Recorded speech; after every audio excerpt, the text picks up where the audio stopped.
Assalamualaikum warahmatullahi wabarakatuh. Baik, mahasiswa tingkat 1, Bu Abi mengumpulkan mahasiswa hari ini untuk kegiatan pembekalan real setting mata kuliah kebutuhan dasar manusia, etika profesi dan perundang-undangan, serta mata kuliah komunikasi dan konseling. Dan di sini Bu Abi minta mahasiswa untuk hadir lengkap. Tujuannya apa? 1, agar mahasiswa tahu sebenarnya saya diterjunkan ke lahan itu untuk apa. Ya. Kemudian yang kedua, apa sih yang saya cari di sana? Tugas saya ngapain saja? Ya. Kemudian yang ketiga, administratif apa sih yang harus saya lengkapi di sana dan prosedurnya bagaimana, gitu ya. Kemudian nantinya kalau sudah selesai praktek ngapain, sebelum praktek ngapain, ketika di sana ngapain, ya semuanya agar jelas.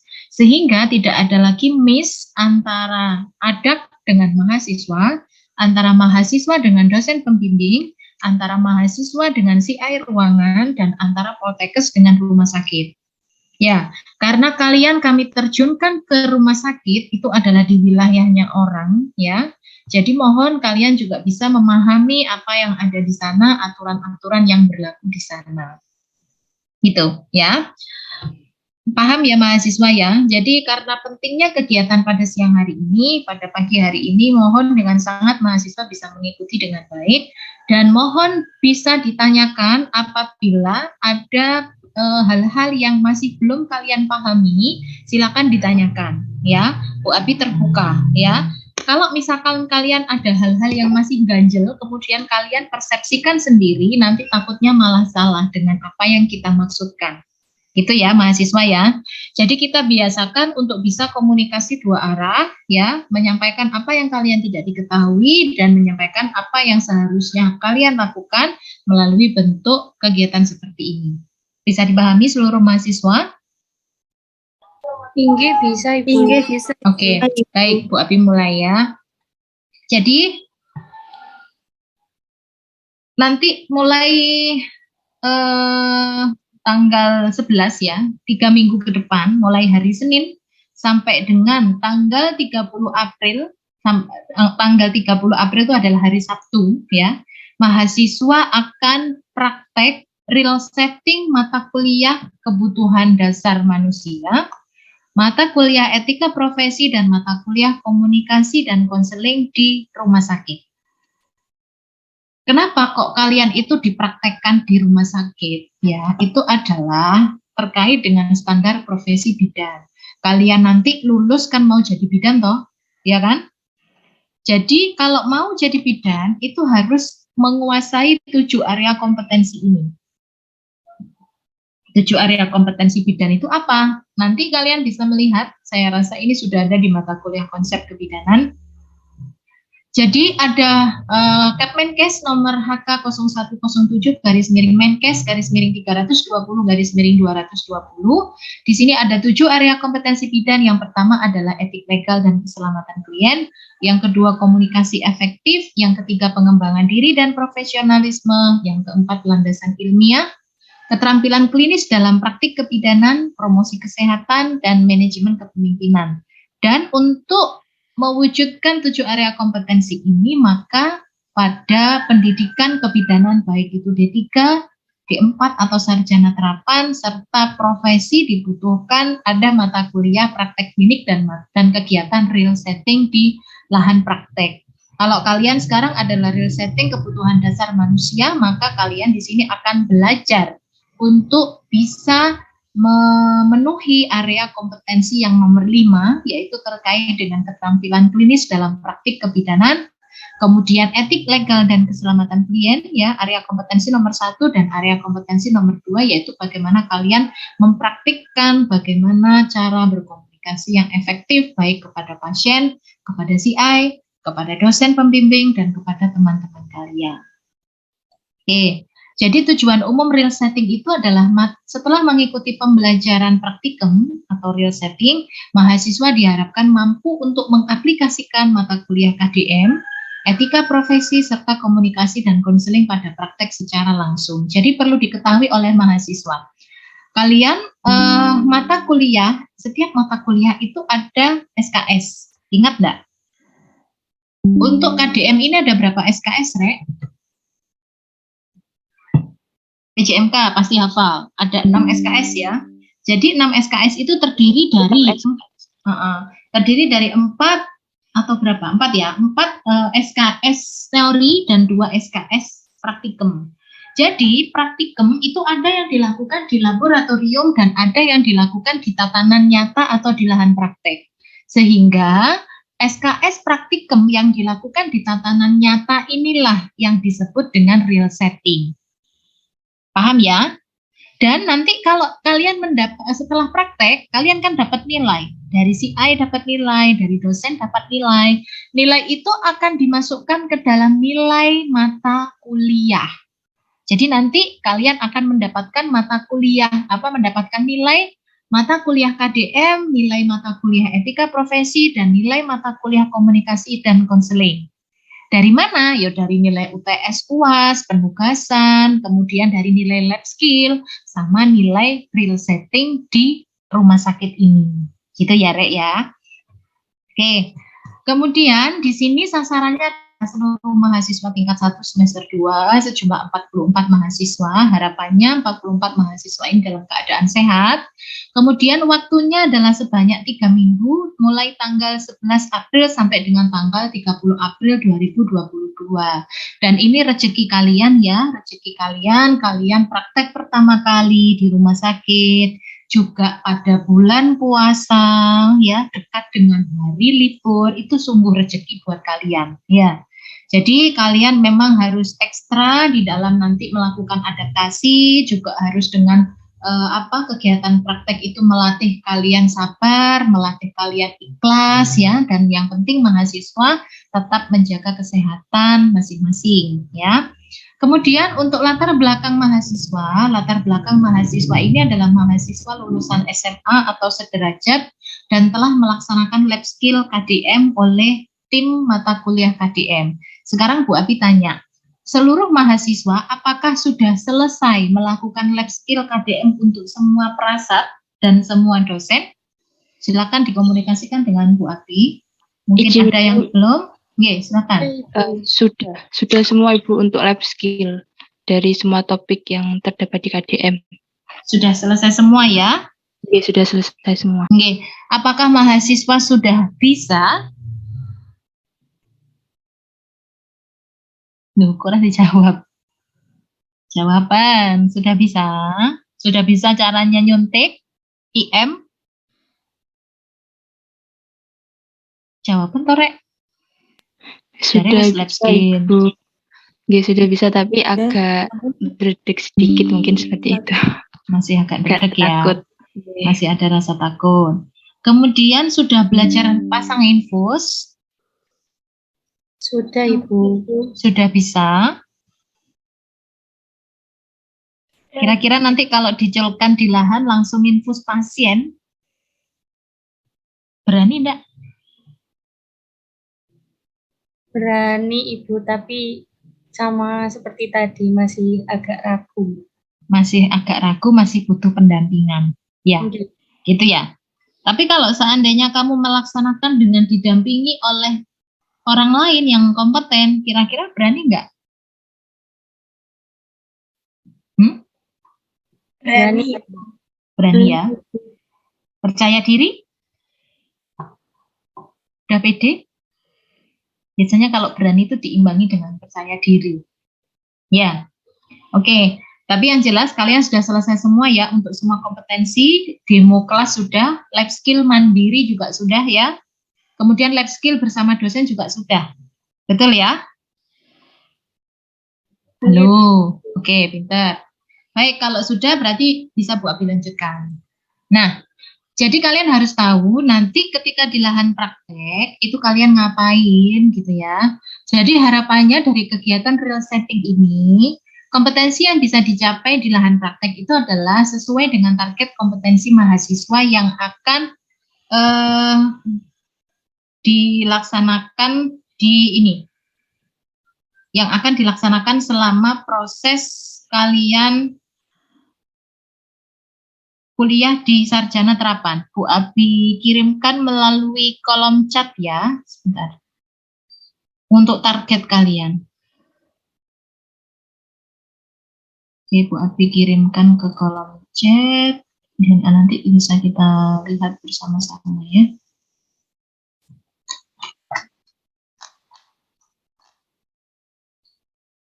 Kalian nanti kan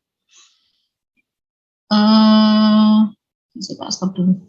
Kalian nanti kan setelah lulus D4 itu wajib untuk melanjutkan ke jenjang profesi, ya. Jadi kalian di sini wajib untuk memenuhi, loh kok error ya? Muncul nggak error ya? Tidak muncul, Ibu. Tidak muncul, Ibu. Tidak muncul ya. Bu Abi kirimkan dulu biar Bu Abi nggak lupa.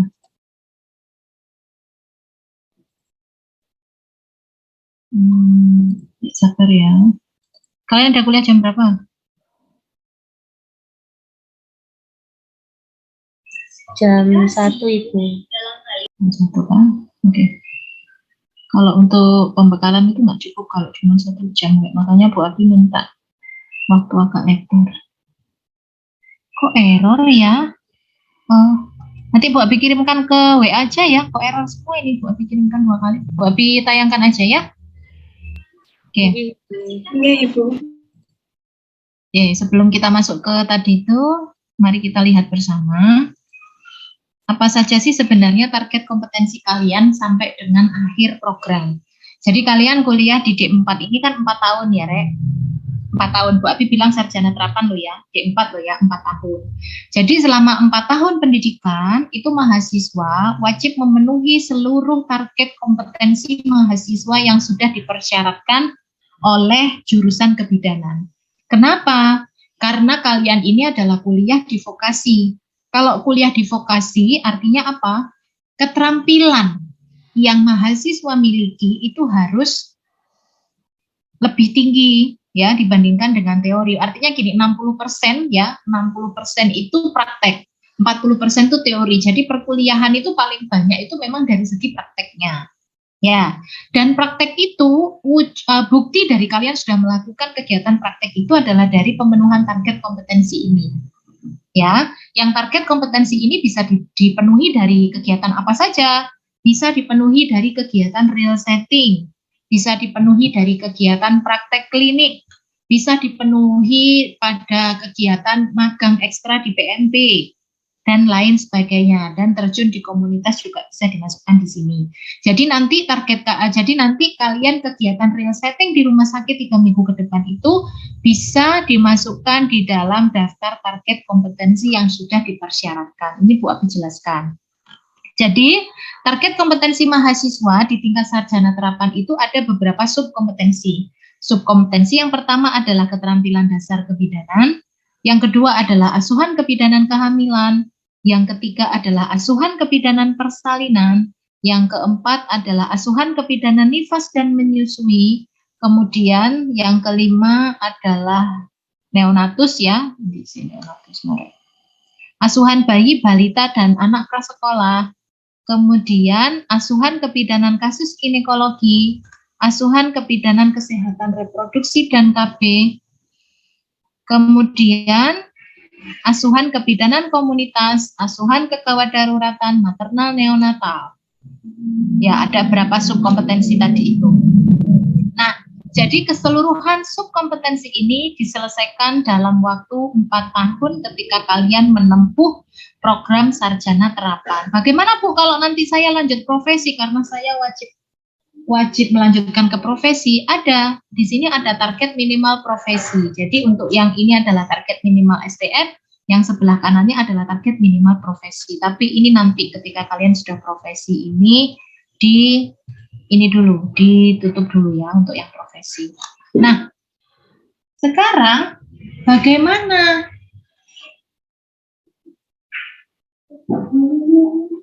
Di sini ada target. Waalaikumsalam. Mama, Mbak masih di rumah sakit. Ini Bu Abi tutup dulu. Nah, di sini ada target sesuai dengan tingkat kemampuan, ada O, ada P, ada S, ada M. O itu adalah observasi. Jadi mahasiswa hanya melihat. Sik rek Bu Abi pembekalan ngene iki mbok catet apa mek ngrungokne tok? Dicatat Ibu. Nggih, Ibu dicatat. Dicatat lo ya. Oke. Oke. Oh, ini adalah observasi. Jadi mahasiswa hanya melihat. P itu adalah partisipatif. Ya, partisipatif itu mahasiswa ikut serta di dalamnya. S adalah supervisi. Jadi mahasiswa melakukan dengan bimbingan. M adalah kegiatan ini dilakukan secara mandiri. Ya. O, observatif itu ada tabu? Ada kasus yang di sini targetnya hanya O, observatif. Ya. Oh, tidak ada karena observatif di sini dianggap ya semuanya kalau melakukan mengikuti kasus ya observatif gitu ya. Tetapi ada juga yang P partisipatif, ini ada salah satunya pada saat pemeriksaan USG. Jadi mahasiswa bukan targetnya untuk melakukan sendiri tidak, tetapi partisipatif ikut. Karena kita sudah bukan kewenangan kita ya untuk melakukan pemeriksaan ini gitu ya Rek ya. Sehingga kalian targetnya hanya berupa partisipatif. Ada lagi yang partisipatif? Ada. Bentar, pada kegiatan ini askep gadar ya. Misalkan pada kasus malposisi janin, kelahiran lama, hiperemesis ya. Kemudian kegiatan-kegiatan penanganan pasca perdarahan ya dan lain sebagainya ini sifatnya adalah partisipatif. Kemudian S, kegiatan supervisi atau kegiatan dengan bimbingan, mahasiswa melakukannya dengan bimbingan. Jadi tidak melakukan sendiri, dicul, tidak, tetapi harus dengan bimbingan ya. Jadi di sini misalkan IM ya, kasus apa ini merawat luka pada kasus non obstetri, non SC ya, pre dan post non SC. Kemudian imunisasi, laboratorium sederhana ya. Kemudian persalinan, askep persalinan, menolong persalinan dan lain sebagainya, banyak kompetensi yang dilakukan secara supervisi. Kemudian yang M, mandiri, kamu bisa melakukan secara mandiri, tetapi tetap ya namanya mandiri kalau jadi mahasiswa itu ya jangan semuanya dilakukan sendiri, harus dengan pendampingan itu tetap ya. Tetapi kalian bisa belajar mandiri itu belum bisa kalau kita belum pernah melakukan yang supervisi. Ya benar, sama seperti kalian nyuntik moro-moro iso nyuntik kan nggak mungkin, tetapi harus didahului dengan kegiatan yang bersifat supervisi terlebih dahulu. Gitu ya. Oke, sekarang yang terkait dengan praktek yang akan kalian lakukan, yaitu keterampilan dasar kebidanan. Jadi di STR kebidanan ini targetnya sama seperti yang di Kediri, yang di Malang itu sama, karena kita targetnya sama satu jurusan. Jadi ada pemenuhan kebutuhan dasar sesuai kebutuhan. Yang pertama adalah target memberikan oksigenasi, targetnya adalah 4. Memasang NGT atau OGT dan memberi makan, jadi pasang NGT sekaligus memberi makan. Ini 2, pasang kateter 4, baik boleh pada pria maupun pada wanita, ini 4 ya. Intrakutan 3, subkutan 5, intramuskuler selain injeksi KB. Jadi kalau misalkan ada suntik KB masuknya bukan di sini, tetapi masuknya di bawah ya. Selain injeksi KB, oksitosin, selain injeksi oksitosin, selain injeksi TT maupun MGSO4, ini 5. Kemudian pengambilan darah IV atau kapiler atau injeksi ini 2. Jadi pengambilan darah atau injeksi ya, bukan intrakaret. Intrakaret itu gimana? Jadi kalian memasukkan obat lewat infus, itu kan dimasukkan lewat karet kan ya. Lewat infus itu bukan masuk di sini, tetapi kalau yang dimaksudkan di sini adalah injeksi intravena ya. Kemudian memasang infus dan observasi intake output.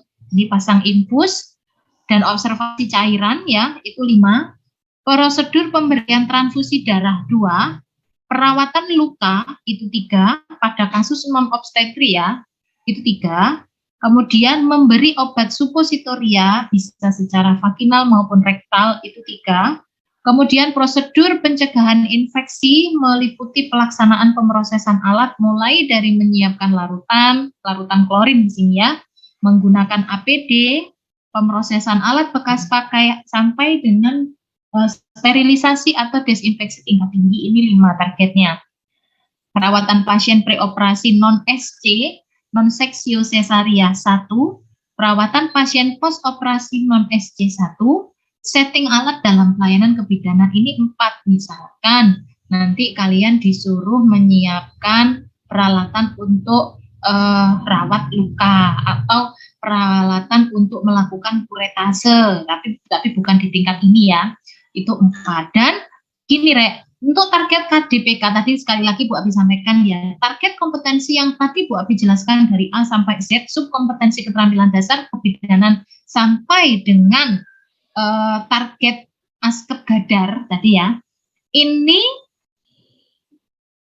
tidak, artinya gini, tidak pada satu kali praktek harus sudah selesai. Sama seperti kalian mau diterjunkan untuk real setting KDM.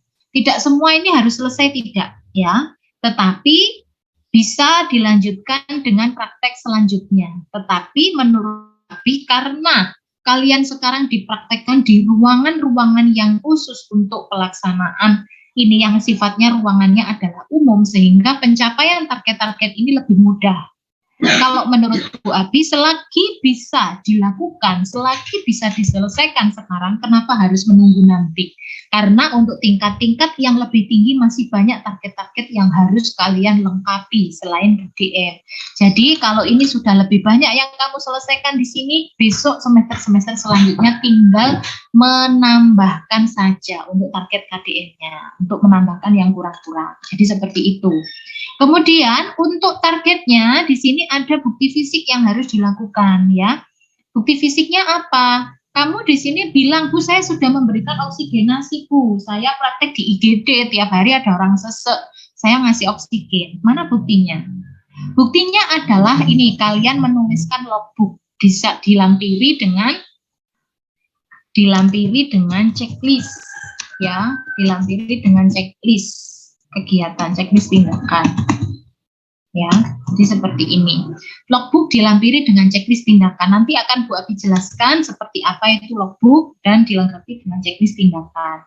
Kemudian untuk pencegahan infeksi, melaksanakan pemrosesan alat ini dengan resume tindakan. Resume tindakan itu, resume itu kan rangkuman ya Rek ya, jadi rangkuman. Hari ini hari ini tanggal berapa kamu melakukan pemrosesan alat yang terdiri dari apa saja. Misalkan menyiapkan larutan klorin.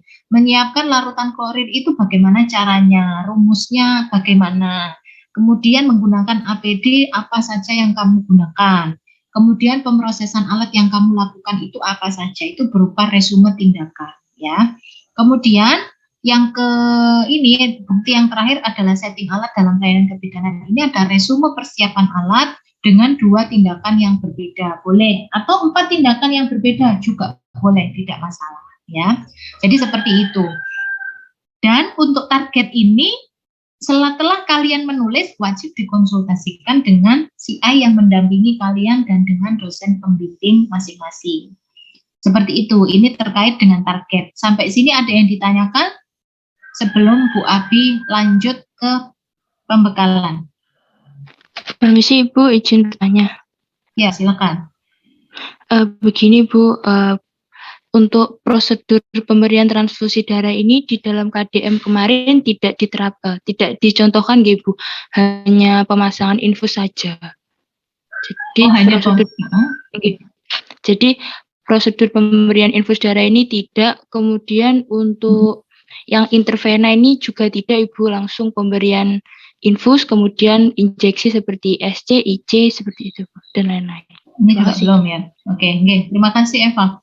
Ada lagi yang mau disampaikan? Silakan. Izin masuk Ibu, izin bertanya. Misalkan ini untuk apa Ibu, untuk yang ini kan ada yang 4, 2, seperti kita harus memenuhi itu semua nggih Bu. Misalkan kurang bagaimana Bu?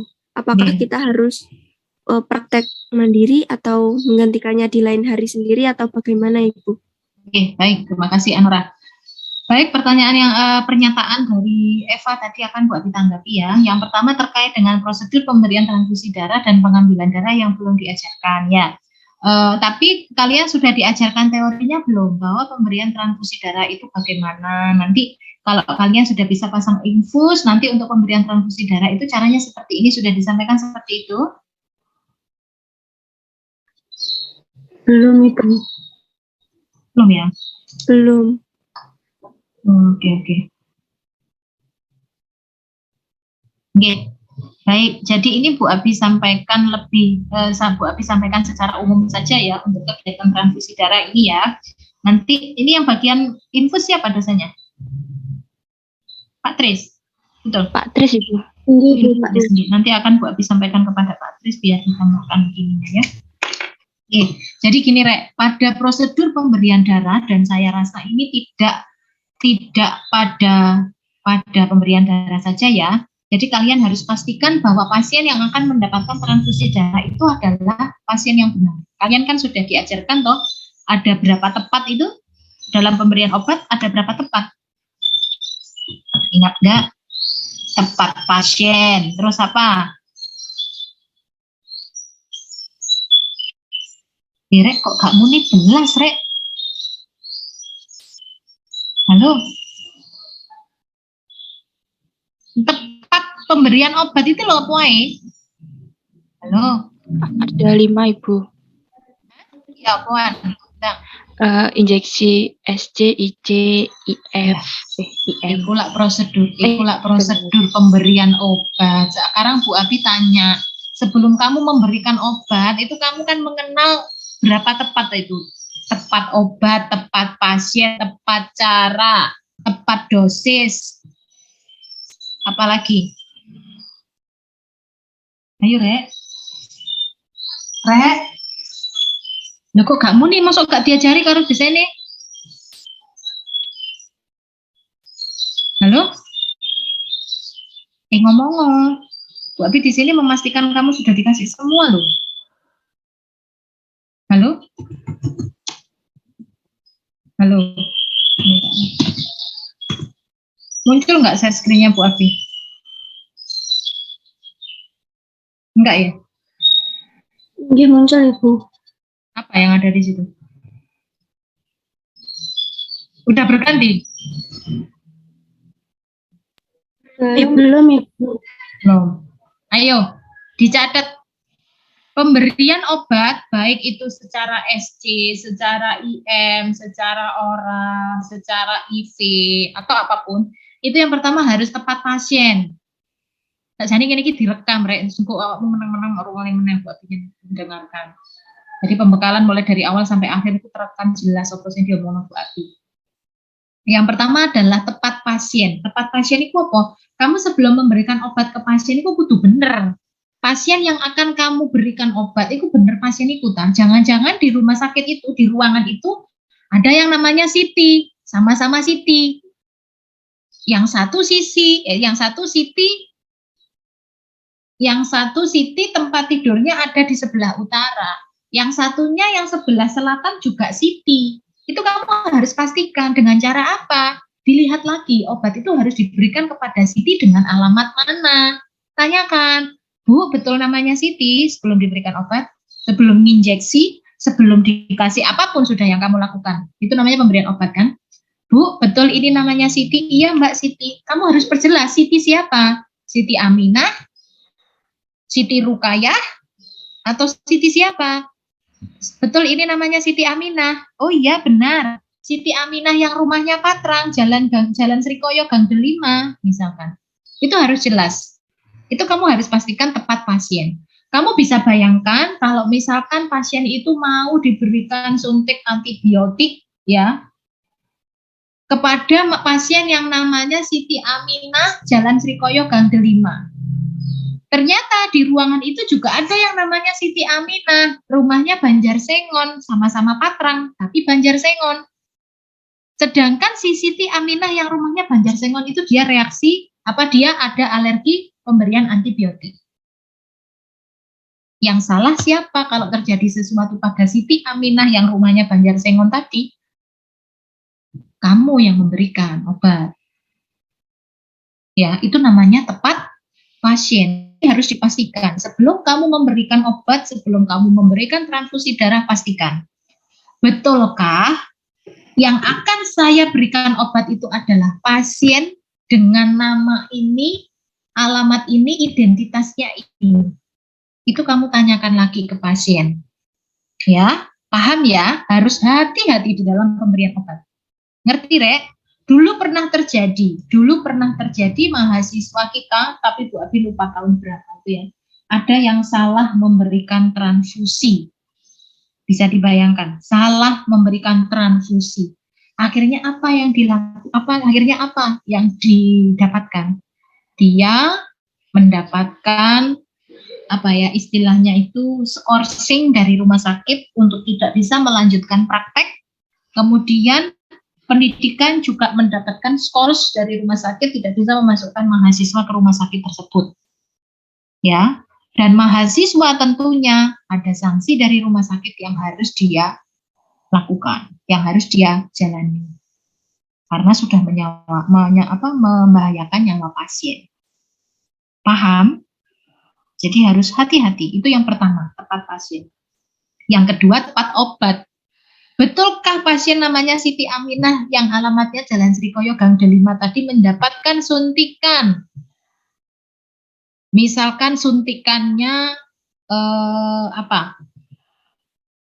suntikannya tentang anti nyeri misalkan, atau anti mual, mendapatkan injeksi Fometa. Itu dijelaskan, itu dilihat lagi etiket obatnya.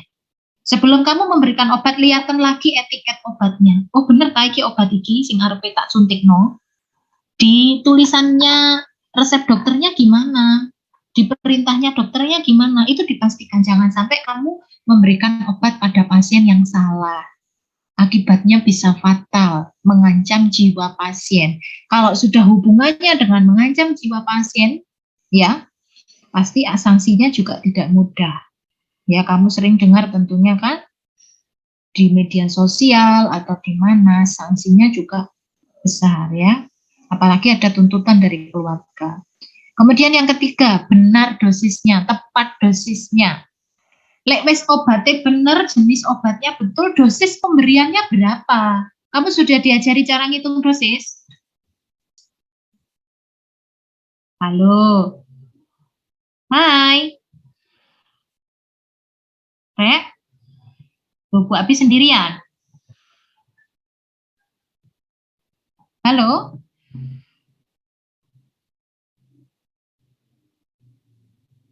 Ini mau dilanjutkan enggak pembekalannya? Halo? Sudah, Ibu. Sudah apa? Sudah selesai pembekalannya? Kok saya jawab mulai mau Eva dok, sing liyane dengarkan apa enggak? Sudah diajarkan untuk hitung dosis oleh Bukis. Nah iya toh, ya dijawab toh, sudah Bu, ngono loh. Itu namanya komunikatif, itu namanya dua arah komunikasinya.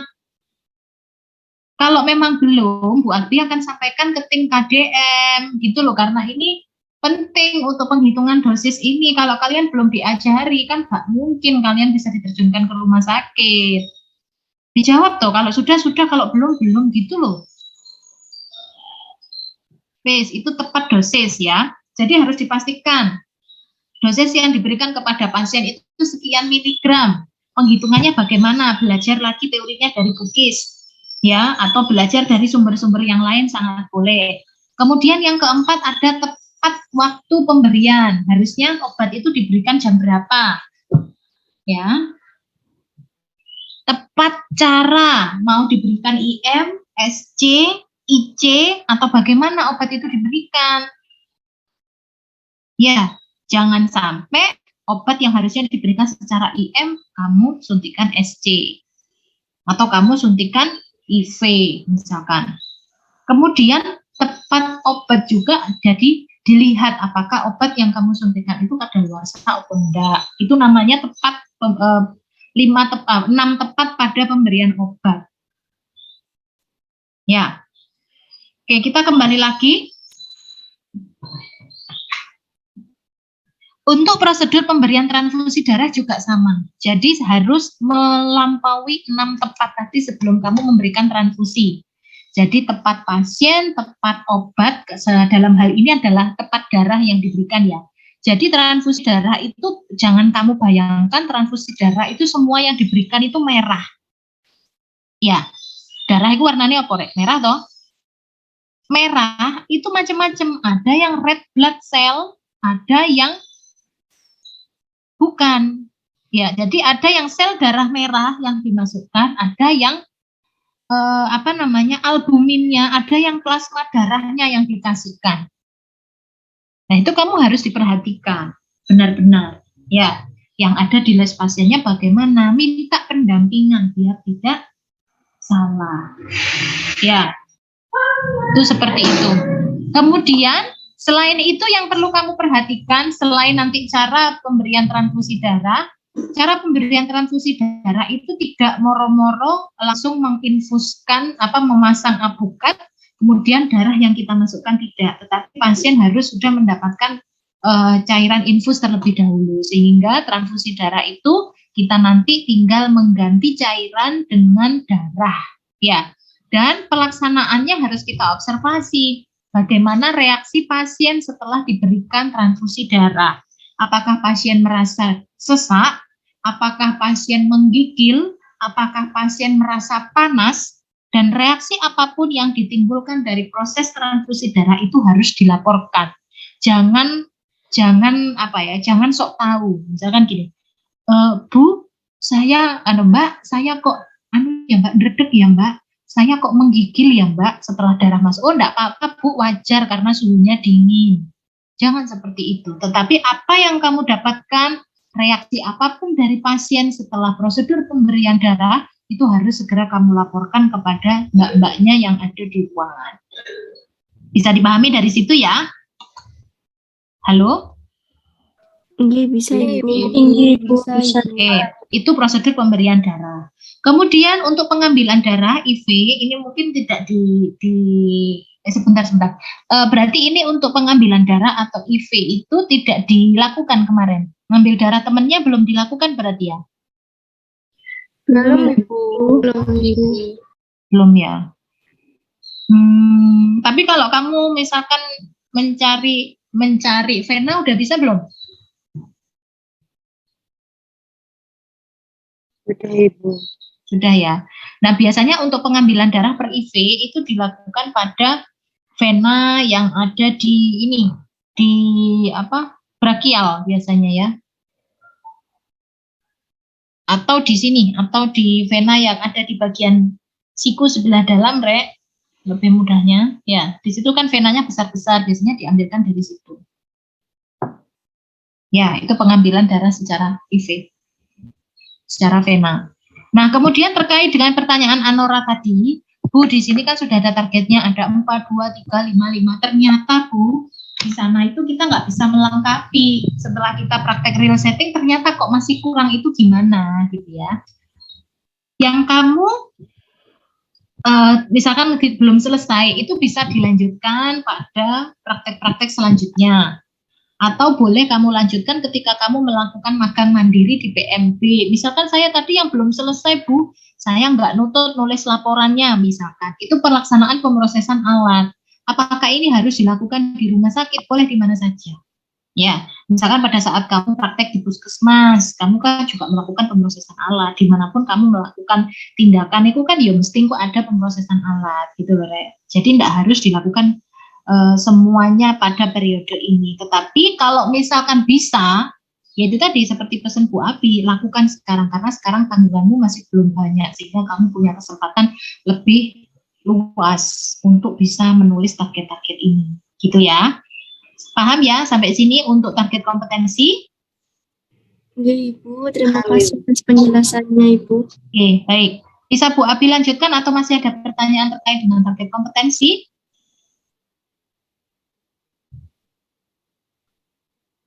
Loh, Kak jawab. Sampun Ibu, lanjut Ibu. Oke, lanjut ya.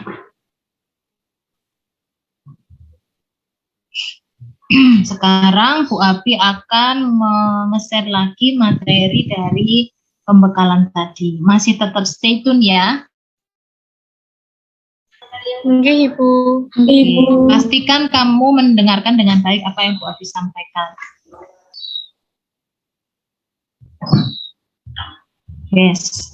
Sekarang ini adalah kompetensi yang dicapai pada saat kalian real setting. Jadi kemampuan yang diharapkan yang Bu Abi tuliskan di sini sesuai sudah kan dengan target yang kamu tulis tadi ya, dan target dan perasaan kompetensi yang kalian pelajari kemarin pada saat mata kuliah PDF. Ya pemeriksaan fisik, ya kan?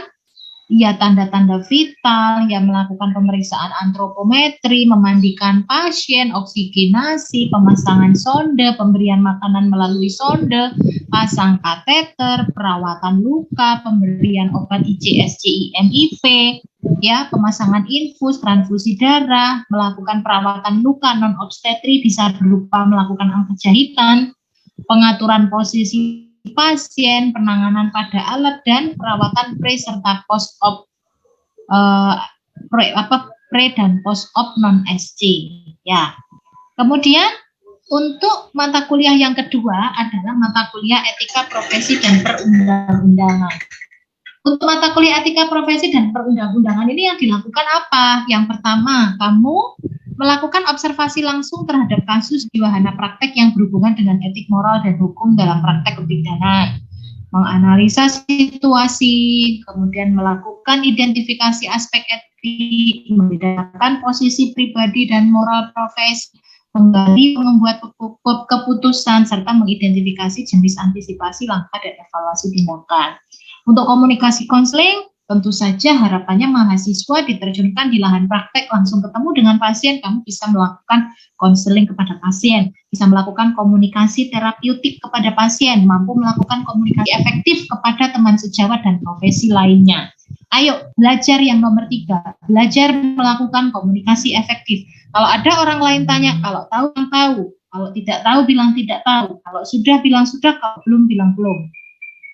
Biasakan seperti itu namanya komunikasi efektif. Ya, biasakan sejak dini.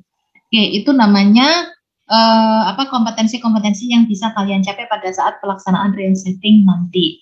Kemudian pembagian ruangan sudah Bu Abi share ya. Dan ini ada beberapa perubahan terkait dengan ruangan yang dipakai. Mohon diperhatikan. Untuk rumah sakit tingkat 3 Baladika Husada dengan pembimbing Bu Kiswati dan Bu Risa, ruangannya tetap yang digunakan adalah ruang Nusa Indah, ruang Anggrek, dan ruang Mawar, dan distribusi mahasiswa juga tetap. Ada yang berbeda? Tidak ada. Tidak ada ya. Oke, 15 mahasiswa. Bu Abi minta dari rumah sakit ini ada satu ketua mahasiswa yang ada di rumah sakit. Sehingga Bu Abi mudah untuk koordinasi. Karena biasanya di dalam proses pelaksanaan praktek ada hal-hal info dari diklat atau dari pendidikan ya untuk bisa disampaikan kepada seluruh mahasiswa yang ada di rumah sakit itu, dan nanti Ibu Abi masukkan di dalam grup khusus ketua dari rumah sakit. Monggo silakan ditunjuk satu mahasiswa saja untuk bisa mewakili yang dari rumah sakit Baladika Husada. Bu Abi minta mahasiswa sebagai perwakilan atau mahasiswa yang menjadi ketua dari rumah sakit tersebut adalah mahasiswa yang bisa bertanggung jawab dan bisa berkomunikasi dengan baik kepada Bu Abi, kepada si A, dan kepada Diklat. Silakan dari kalian yang menunjuk. Siapa dari ke-15 mahasiswa ini yang akan mewakili, yang akan menjadi ketua? Halo. Ayo Rek, sopore. Satu aja. Saya mengusulkan Mama Ketut, Ibu. Gimana Mama Ketut? Saya sendiri mengusulkan Eva, Ibu. Wes, lek ngono kok kalian ini deh diskusikan lagi kalau masih belum ada ini ya, tapi sudah paham ya maksudnya ya. Oke, nanti tunjuk satu mahasiswa, nama dan nomor HP-nya kasihkan Bu Abi. Kemudian untuk yang di rumah sakit Kalisat, ini ada perubahan ruangan. Yang kemarin Bu Abi mengirimkan proposal yaitu ruang syaraf ya. Ini diganti oleh Diklat masuk ke ruang anak. Untuk distribusi mahasiswa tetap sejumlah 15 mahasiswa. Ada perubahan dari mahasiswanya? Mungkin ada yang terlewat belum masuk di sini.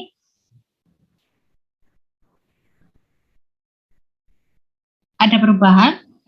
Tidak ada, Ibu. Tidak ada. Oke, dosennya adalah Pak Hendro di ruang bedah dan ruang penyakit dalam dan Pak Tris di ruang anak dan ruang IGD. Baik, dari 15 mahasiswa ini, siapa yang akan menjadi ketua perwakilan untuk bisa sebagai komunikator atau fasilitator ya, jembatan antara Bu Abi dengan kalian yang ada di rumah sakit.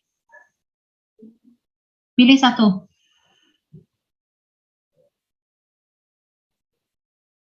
Siapa? Oke, silakan kalian diskusikan. Nah, iki kok meneng kabeh iki padhoan iki sing di rumah sakit Alisat ini. Ini, Ibu. Siapa? Adelia? Nanti silakan diskusikan dengan 15 temannya. Bu Abi minta nanti masing-masing mahasiswa yang ada di rumah sakit itu bisa mendapatkan informasi dari teman yang sudah ditunjuk. Jadi teman yang ditunjuk itu makanya harus komunikatif syaratnya. Komunikatif dengan Bu Abi dan komunikatif dengan teman yang lain. Kemudian rumah sakit Balung ini juga ada perubahan, ruang saraf diganti dengan ruang nifas. Ya, jadi untuk ruangan yang lain tetap ruang bedah dengan Pak Syaiful, ruang penyakit dalam dengan Bu Jenny, ruang nifas dan ruang IGD dengan Pak Lulut. Bu Abi berikan informasi bahwa yang di ruang nifas ini nanti akan praktek bersama kakak-kakaknya yang tingkat 4. Tingkat 4 sekarang kan sedang praktek di rumah sakit juga ya. Jadi nanti untuk yang praktek di ruang nifas, target kalian adalah melakukan kegiatan klinik dasar atau melakukan kompetensi-kompetensi yang arahnya ke KDM. Jadi belum menolong persalinan, belum memeriksa ibu hamil, belum, karena kalian masih semester 2, praktek kalian adalah praktek KDPK atau praktek KDM. Paham, Rek? Paham, Ibu. Oke, sip. Ada 14 mahasiswa. Oke. Sekarang Bu Abi terangkan tentang sistem bimbingan. Sistem bimbingan nanti adalah secara luring. Bimbingan di tempat praktek oleh CI atau yang ditunjuk oleh CI di situ siapa. Jadi misalkan begini, kalian mau melakukan pemasangan infus, misalkan ya. Kebetulan pada saat itu kamu dinas sore, biasanya kalau CI itu kan dinas pagi. Berarti kan CI-nya nggak ada toh ketika sore hari kan. Loh, terus kamu nggak ngambil prasat itu, saya nggak ngambil, CI saya nggak ada, bukan seperti itu. Jadi siapa yang ditunjuk oleh CI yang bisa membimbing kalian ketika ada di lahan yaitu ya. Jadi biasanya kalian akan dibimbing oleh mbak-mbaknya yang dinas pada saat itu. Jadi siapa yang ada di situ, mbaknya siapa yang jaga, Mbak mohon bimbingan, saya akan melakukan pemasangan infus, misalkan gitu. Gitu ya, Rek. Jadi tetap dibimbing. Jadi meskipun tidak ada CI, dibimbing oleh mbak-mbak atau mas-mas yang ada di situ. Paham? Paham. Oke. Kemudian bimbingan keterampilan bersama dosen ini setiap ruangan 1 kali per minggu, Rek ya. 1 kali per minggu. Kemudian kalau ada 3 minggu berarti dosennya ke sana 3 kali selama kalian praktek. Kemudian bimbingan laporan di lahan praktek atau kampus oleh dosen pembimbing. Jadi di sana dosen datang itu selain melakukan bimbingan langsung, melakukan prasat dengan kalian ya kepada pasien, juga melakukan pembimbingan terhadap laporan yang sudah kalian buat ya. Kemudian penilaian, nilai batas lulus atau NPL-nya adalah 72 atau B ya. Baik di sini nanti nilai pengetahuan, nilai sikap dan nilai keterampilan totalnya adalah 72 atau B. Kemudian penilaian kegiatan real setting yang dilakukan oleh pembimbing klinik. Pembimbing klinik itu CI, Clinical Instructor ya, atau CI ya, pembimbing klinik itu CI, meliputi penilaian kompetensi KDM melalui DOPS. DOPS itu checklist ya, penilaian etika, penilaian komunikasi, penilaian performa mahasiswa pada lembar penilaian. Kemudian tugas mahasiswa di dalam real setting yang pertama adalah laporan pendahuluan dan pencapaian target kompetensi. Kalian sudah diberitahu oleh Bu Risa bahwa kalian diminta untuk membuat laporan pendahuluan? Sudah, Ibu. Sudah ya. Oke. Kalian sudah bikin prasat apa saja?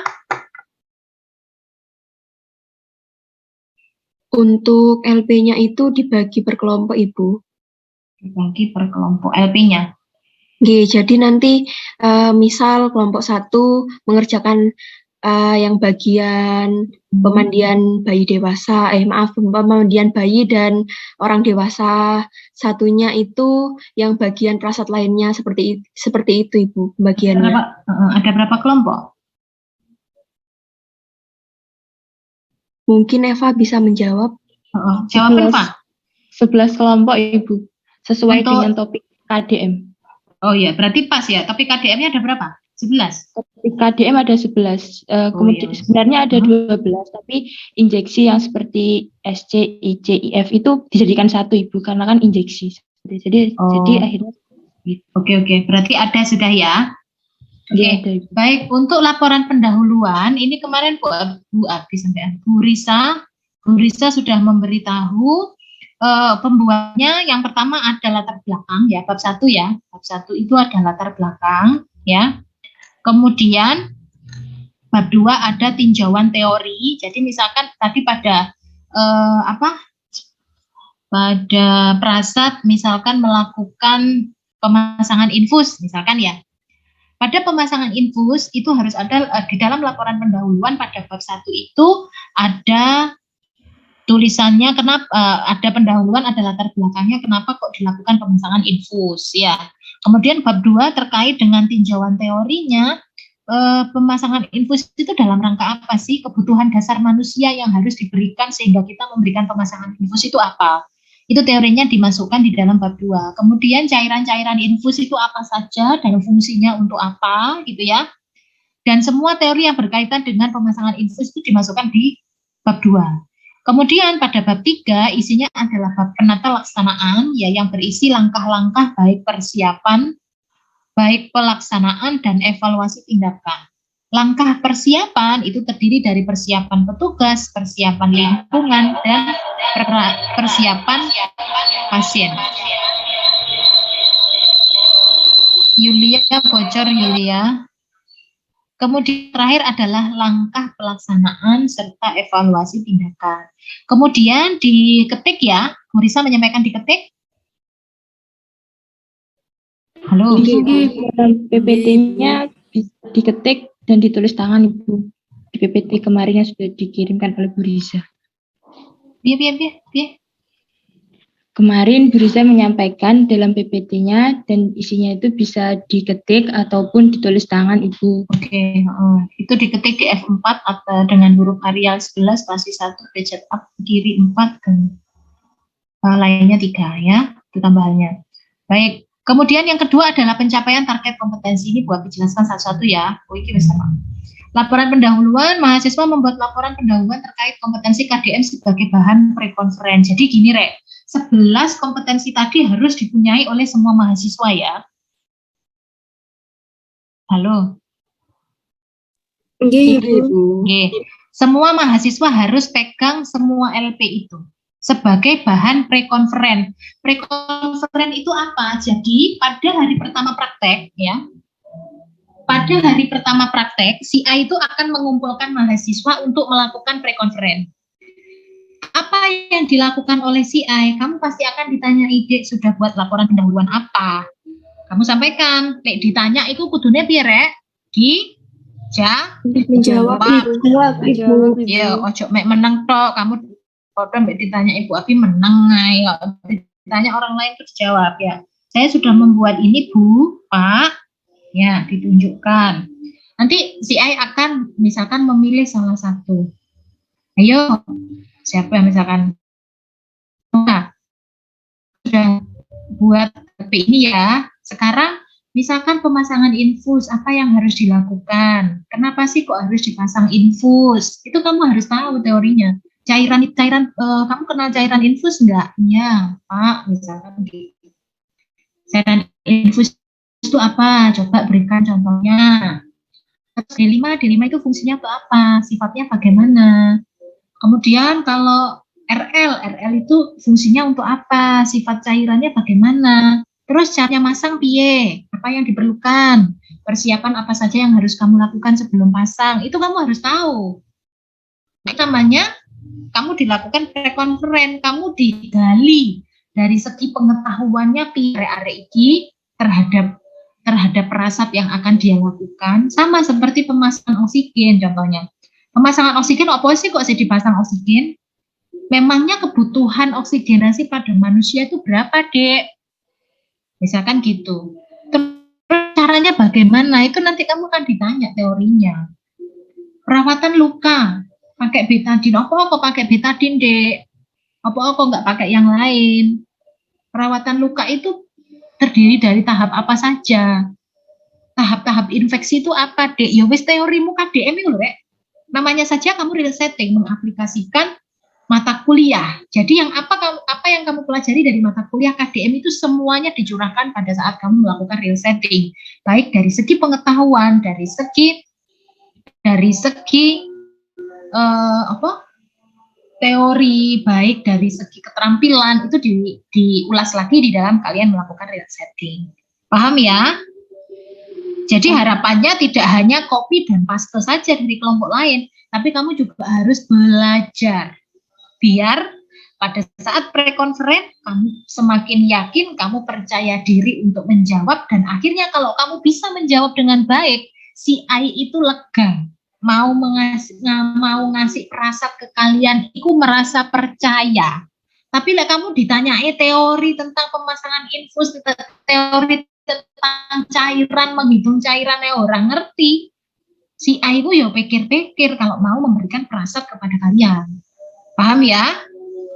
Oke, Ibu. Oke, ini tadi sudah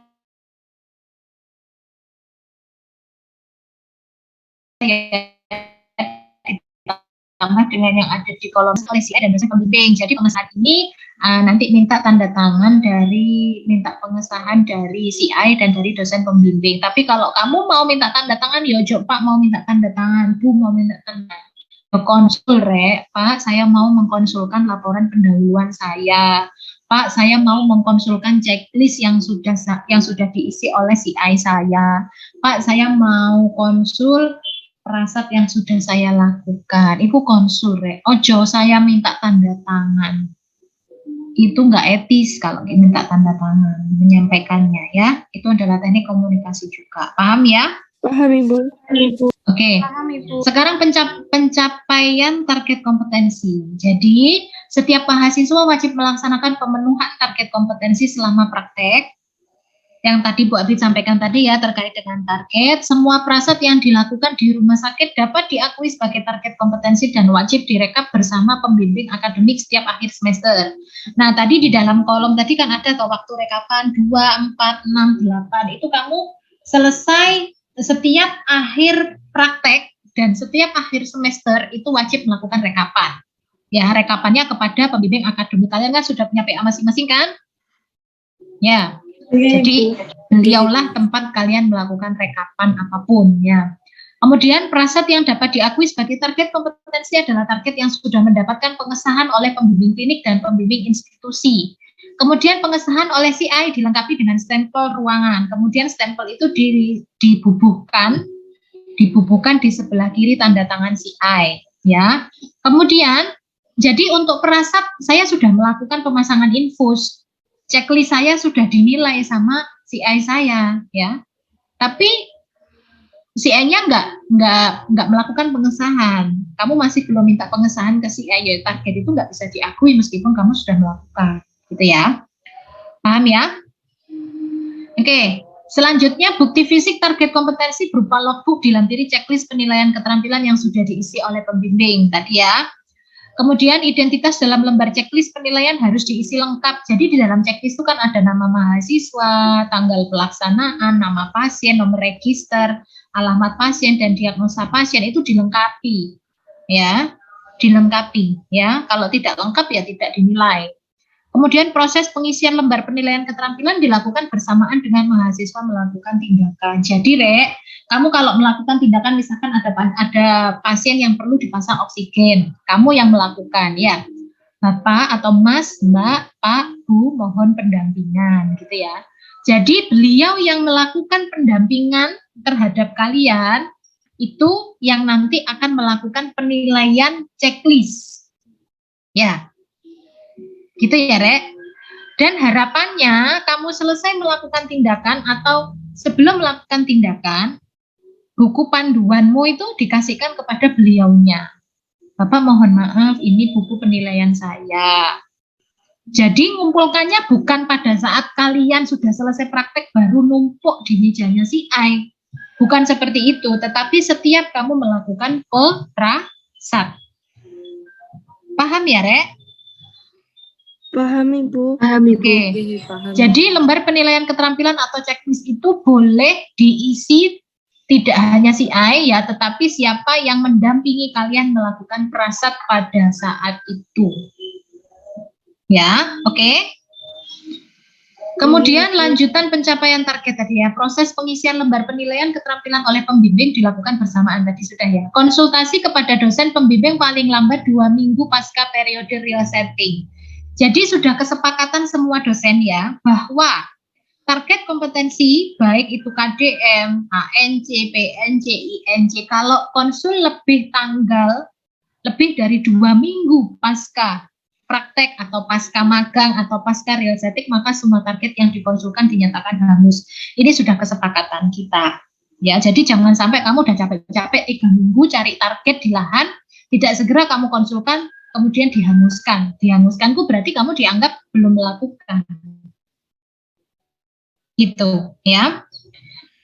Kemudian, karena kalian praktek terakhir tanggal 30 April, sedangkan konsul terakhir ke dosen itu tanggal 14 Mei, dan pada saat itu ada libur hari raya, maka diundur 1 minggu menjadi tanggal 20 Mei. Jadi tanggal 20 Mei 2002 itu adalah hari terakhir kamu melakukan konsultasi kepada dosen pembimbing.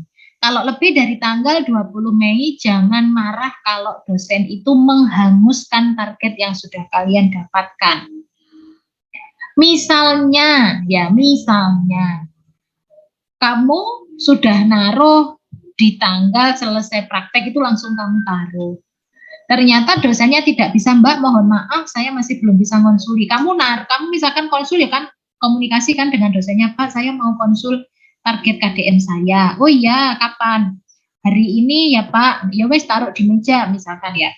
Kapan Pak? Tapi saya nggak bisa, saya bisanya seminggu lagi. Sedangkan seminggu lagi sudah lewat tanggal 20 gitu ya. Tetapi kan targetmu sudah masuk di Bapak Ibu kan sebelum tanggal itu. Itu nggak apa-apa. Yang penting kalian komunikasi dengan baik dengan dosen. Kalau misalkan kalian masih belum jelas dosen ini menerima atau tidak target kamu, kemudian kamu menyampaikan kamu sudah mengumpulkan di meja tapi kamu nggak konfirmasi ke dosen, ya jangan salahkan kalau misalkan dosennya menghanguskan. Jadi harus komunikasi yang baik dengan dosen agar sama-sama clear kapan bisa konsul dan kalau bisa tidak melebihi target tanggal 20 Mei. Gitu ya. Kemudian mahasiswa yang sudah lengkap targetnya wajib mengerjakan prasat yang ada meskipun sudah lengkap. Dan kalau sudah lengkap, maka mahasiswa diminta untuk memfotokopi sendiri. Jadi begini, Rek. Kamu kan sudah dapat buku panduan real setting dari temanmu kemarin toh, yang warnanya hijau, sudah pegang? Sudah Ibu. Sudah ya, sudah pegang masing-masing ya. Di situ di bagian lampiran kan ada target masing-masing prasat. Iya apa enggak? Iya, Ibu. Nah, di situ Bu Abi sudah hitung sesuai dengan targetmu. Jadi misalkan pasang infus tadi kan 5. Di situ ada 5 checklist info pasang infus. Ya enggak? Kemudian oksigen tadi berapa? Di situ sudah ada lembarannya sudah sesuai dengan targetmu. Tapi begini, Rek, kalau misalkan target itu sudah lengkap, misalkan kamu di 3 minggu ya kan? 3 minggu kamu praktek nih. Pasang infus kan 5. Ternyata sekarang ada pasien ke-6 yang perlu kamu lakukan pasang infus. Mahasiswa tidak boleh menolak.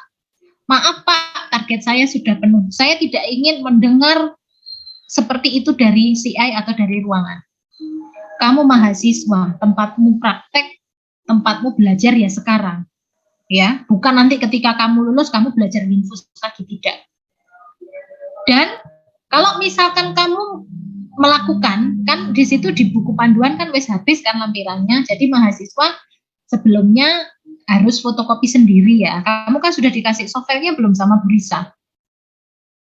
Nah itu bisa diperbanyak sendiri untuk jaga-jaga misalkan pasienmu lebih dari target yang dipersyaratkan. Bisa dipahami? Bisa Ibu. Oke. Ini yang tadi ya. Nah, ini tugas mahasiswa. Tugas mahasiswa wajib membuat laporan pendahuluan, tadi sudah membawa alat yang dibutuhkan untuk menunjang pembelajaran di tempat praktek. APD disiapkan sendiri ya, masker ya, kemudian kalian kemana sudah buat ini belum? Baju kerja belum? Sudah? Ampun. Sudah, Ibu. Kemudian APD level 2 sudah? Gon? Sudah, Ibu. Ampun Ibu. Sudah. Oke. Berarti masing-masing pegang baju kerja berapa? Gaun berapa? Untuk Dua, baju Ibu. OK 2 dan gown 2, Ibu. Oke, berarti sudah ya. Sudah ada ya.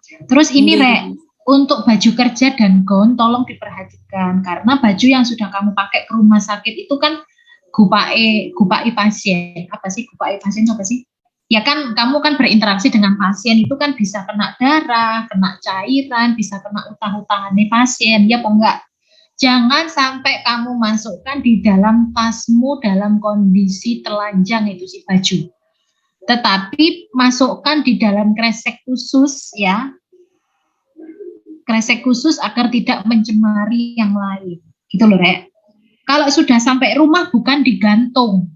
Cairan itu tempatnya bakteri, tempatnya virus yang menempel. Kalau sudah sampai rumah cuci.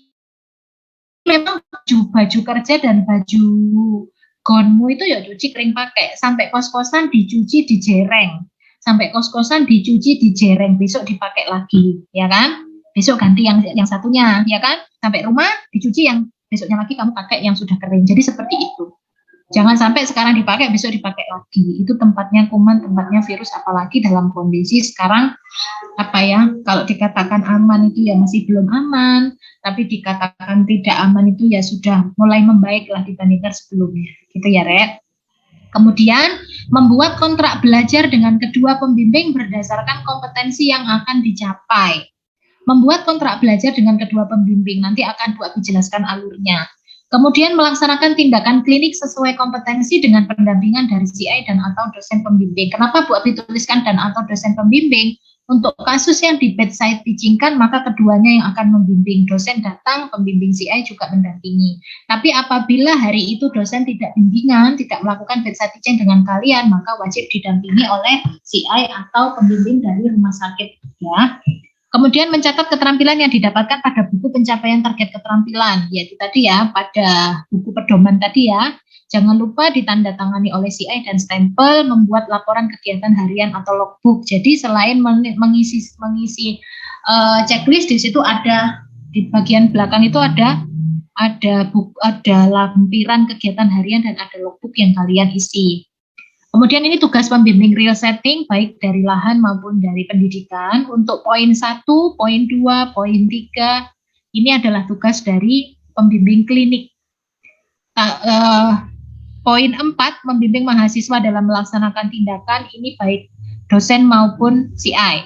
Yang kelima, melakukan bedside teaching terhadap kompetensi KDM yang dilakukan oleh mahasiswa dan dapat melakukan responsi kasus di ruang bimbingan. Ini tugasnya yang CI dan tugasnya dosen. Mengevaluasi peningkatan kemampuan mahasiswa secara berkesinambungan, ini dua-duanya CI dan dosen. Menandatangani dan memberikan umpan balik terhadap checklist atau lembar penilaian atau DOPS, serta laporan pendahuluan yang dibuat oleh mahasiswa, ini juga dosen dan pembimbing CI. Melakukan penilaian terhadap mahasiswa, ini juga dua pihak ya. Kemudian aturan umum kegiatan klinik, ini yang diperhatikan. Oh, ini dulu mungkin ya, Rek, sebentar.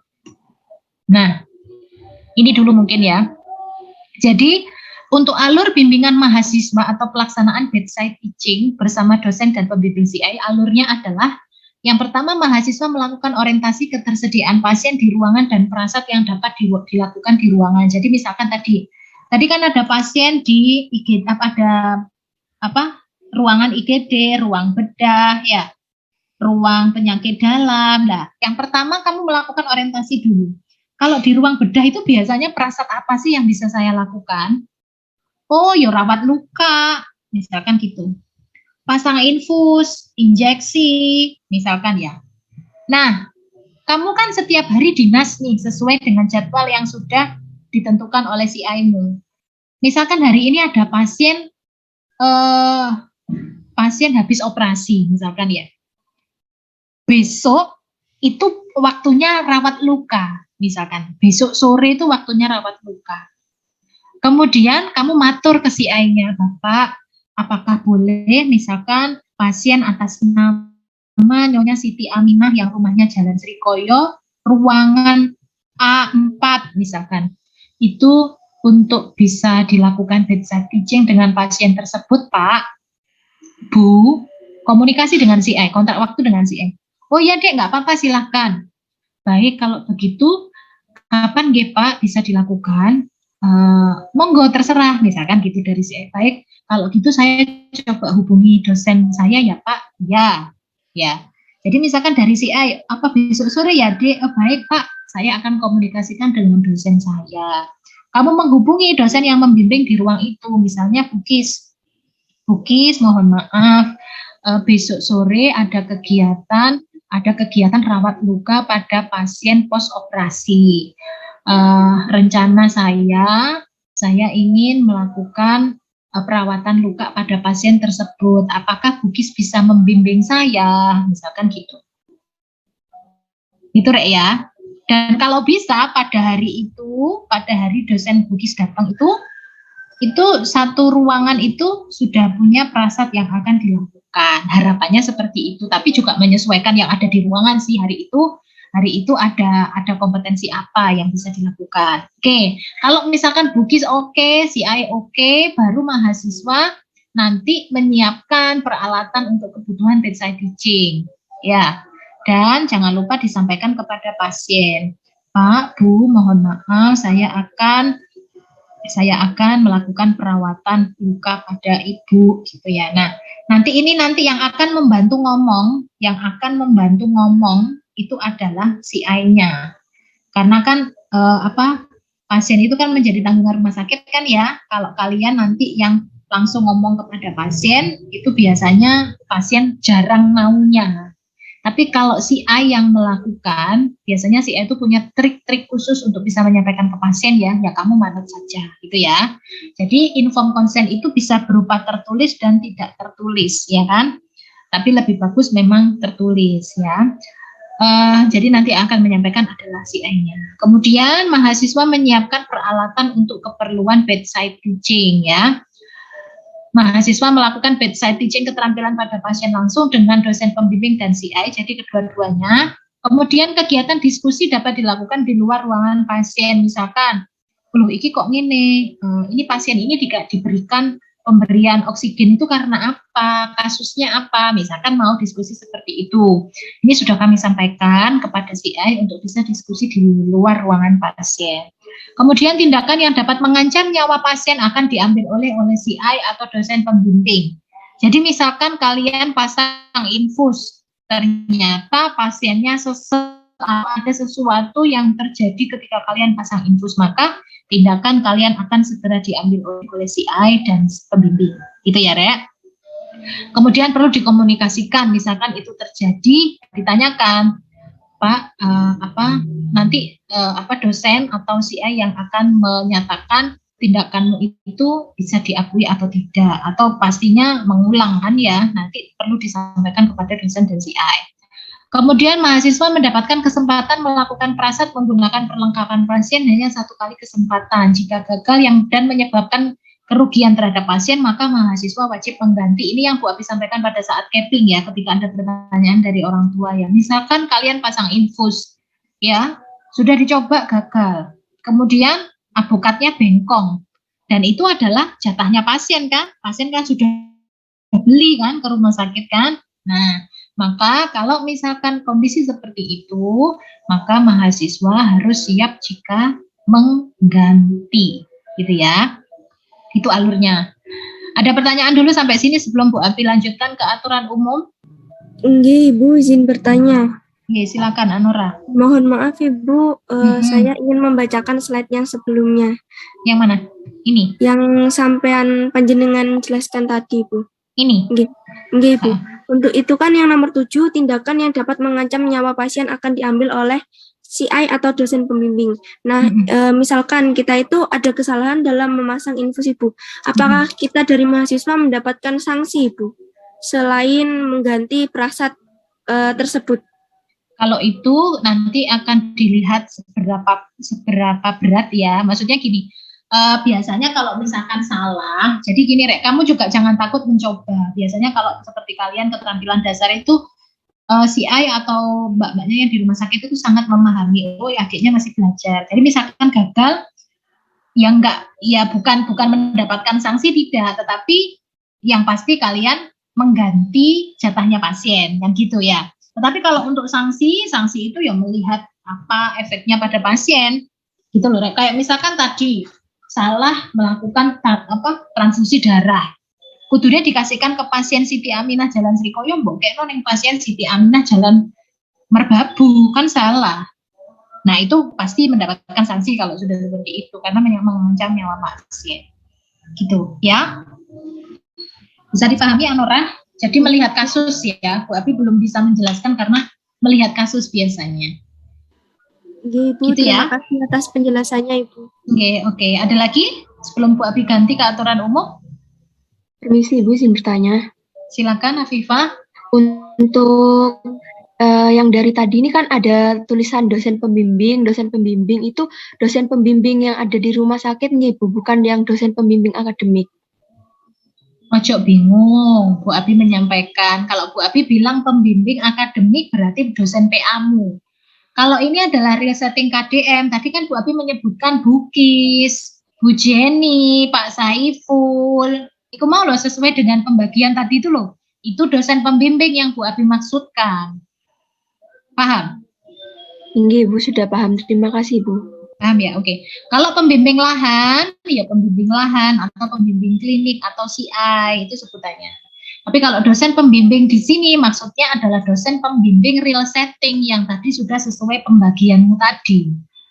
Gitu ya. Sehingga untuk kasus KDK, kasus keterampilan dasar kebidanan yang kamu dapatkan, kamu konsulnya kepada dosen pembimbing yang sudah Bu Abi tunjuk tadi. Paham ya? Paham Ibu. Oke, sip. Bu Abi lanjut ke sini ya, aturan umum ya. Aturan umum praktek, beban praktek sehari minimal 7 jam dengan 6 hari kerja per minggu. Jadi dalam 1 minggu kalian hanya punya jatah libur 1 kali. Pada hari apa? Pembagiannya diserahkan kepada CI masing-masing. Jadi belum tentu kalian liburnya itu di hari Minggu, belum tentu. Misalkan hari Senin libur ya pokoknya sesuai dengan jadwal yang sudah dikasih CI. Jadi 1 minggu liburnya 1 kali. Kemudian pergantian jaga disesuaikan dengan kegiatan pelayanan tempat praktek. Jadi shift jaganya disesuaikan dengan tempat praktek. Biasanya shift pagi itu jam 7 sampai jam 2 siang. Shift siang atau shift sore itu jam 2 siang sampai jam 8 atau jam 9 malam. Shift malam berikutnya sampai dengan jam 7 pagi. Oleh karena itu, karena kalian biasanya pergantian dari shift sore ke shift malam, itu kan malam hari ya, makanya Bu Abi pesan kepada mahasiswa untuk bisa kos di dekat rumah sakit. Karena resiko kalau kalian harus pulang pergi dengan jarak kosanmu yang lumayan. Dan kalau malam hari kamu perempuan ya sepi, Bu Abi juga takut terjadi sesuatu, sehingga lebih baik kosnya mendekati rumah sakit. Ini sudah dapat kosan semua? Sampun Ibu. Oke, dekat dengan rumah sakit ya. Inggih Ibu. Oke. Kemudian kehadiran praktek harus 100%. Jadi harus lunas. Selama 18 hari mahasiswa harus melakukan kegiatan praktik di rumah sakit. Bila mahasiswa sakit harus menghubungi dosen pembimbing dan menyerahkan surat keterangan dokter. Dosen pembimbing akan menghubungi pembimbing klinik. Jadi kalau misalkan kalian sakit atau tidak masuk, itu harus izin dulu ke dosen pembimbing dan kepada CI. Nanti dosen pembimbing juga akan mengkomunikasikan CI kalian. Bu, Pak, hari ini mahasiswa kami atas nama X tidak bisa masuk karena mengeluh, greges, dan lain sebagainya, berikut surat dokternya. Itu nanti kita yang mengkomunikasikan dengan lahan. Ya. Kemudian penggantian praktek karena sakit dan ada surat keterangan dokter mengganti sesuai dengan jumlah hari absen Sakit 1 hari ada surat keterangan dokter ganti 1 hari. Namanya surat keterangan dokter, bukan surat keterangan bidan, bukan surat keterangan PMB, bukan surat keterangan mantri, surat keterangan dokter. Rasionalnya, kamu praktek di rumah sakit. Kalau kamu sakit ya kamu kan bisa periksa ke rumah sakit tempat kamu praktek itu, kan ada poli kan di situ kan, ada UGD di situ, kamu bisa praktek dan minta surat keterangan, ya. Kemudian sakit tidak ada surat dokter yang mengganti 3 kali jumlah hari absen. Terdeteksi positif, jadwal praktek akan diatur kemudian hari oleh pendidikan. Bu Abi pesan, misalkan ada sakit ke arah ciri-ciri COVID, nyeri tenggorokan, batuk, panas, ya, nyeri sendi dan lain sebagainya, komunikasikan dengan dosen pembimbing, ya. Kemudian lakukan swab sesuai dengan arahan dari CI dan dosen pembimbing. Nanti misalkan hasilnya terdeteksi positif, akan kita atur ulang untuk pelaksanaan jadwalnya. Jadi jangan takut, daripada banyak pasien yang tertular gara-gara kalian, banyak petugas yang tertular juga gara-gara kalian, gitu ya. Jadi jangan takut, jangan takut untuk melapor. Kemudian izin karena keperluan lain mengganti sesuai jumlah hari absen, tidak masuk tanpa keterangan, wajib mengganti 7 hari setiap 1 hari absen. Tolong komunikasi yang baik, ya. Kalau bisa jangan izin. Saiki selamatan, nanti di rumah ada acara buka bersama, gak budal praktek, yo ganti. Paham ya? Jadi tanggung jawab kalian ketika sudah ada di rumah sakit sama seperti petugas yang lain. Bisa dipahami? Bisa, Ibu. Oke, penggantian praktek dilakukan dengan sepengetahuan pembimbing dan mahasiswa, wajib menunjukkan surat keterangan telah mengganti praktek. Nanti kalau kamu misalkan ada izin atau sakit harus mengganti praktek, maka Bu Abi minta untuk kalian bisa memintakan bukti kepada CI bahwa kalian telah mengganti. Jadi dicatat kamu wah hari ini saya sakit 3 hari, misalkan ya.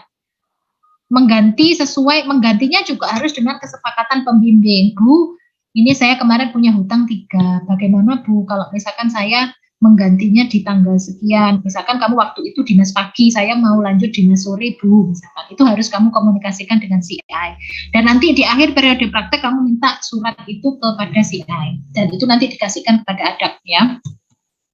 Kemudian aturan umum, mahasiswa tidak diperkenankan mengubah, menukar dengan teman atau meminta terhadap shift praktek yang telah ditentukan.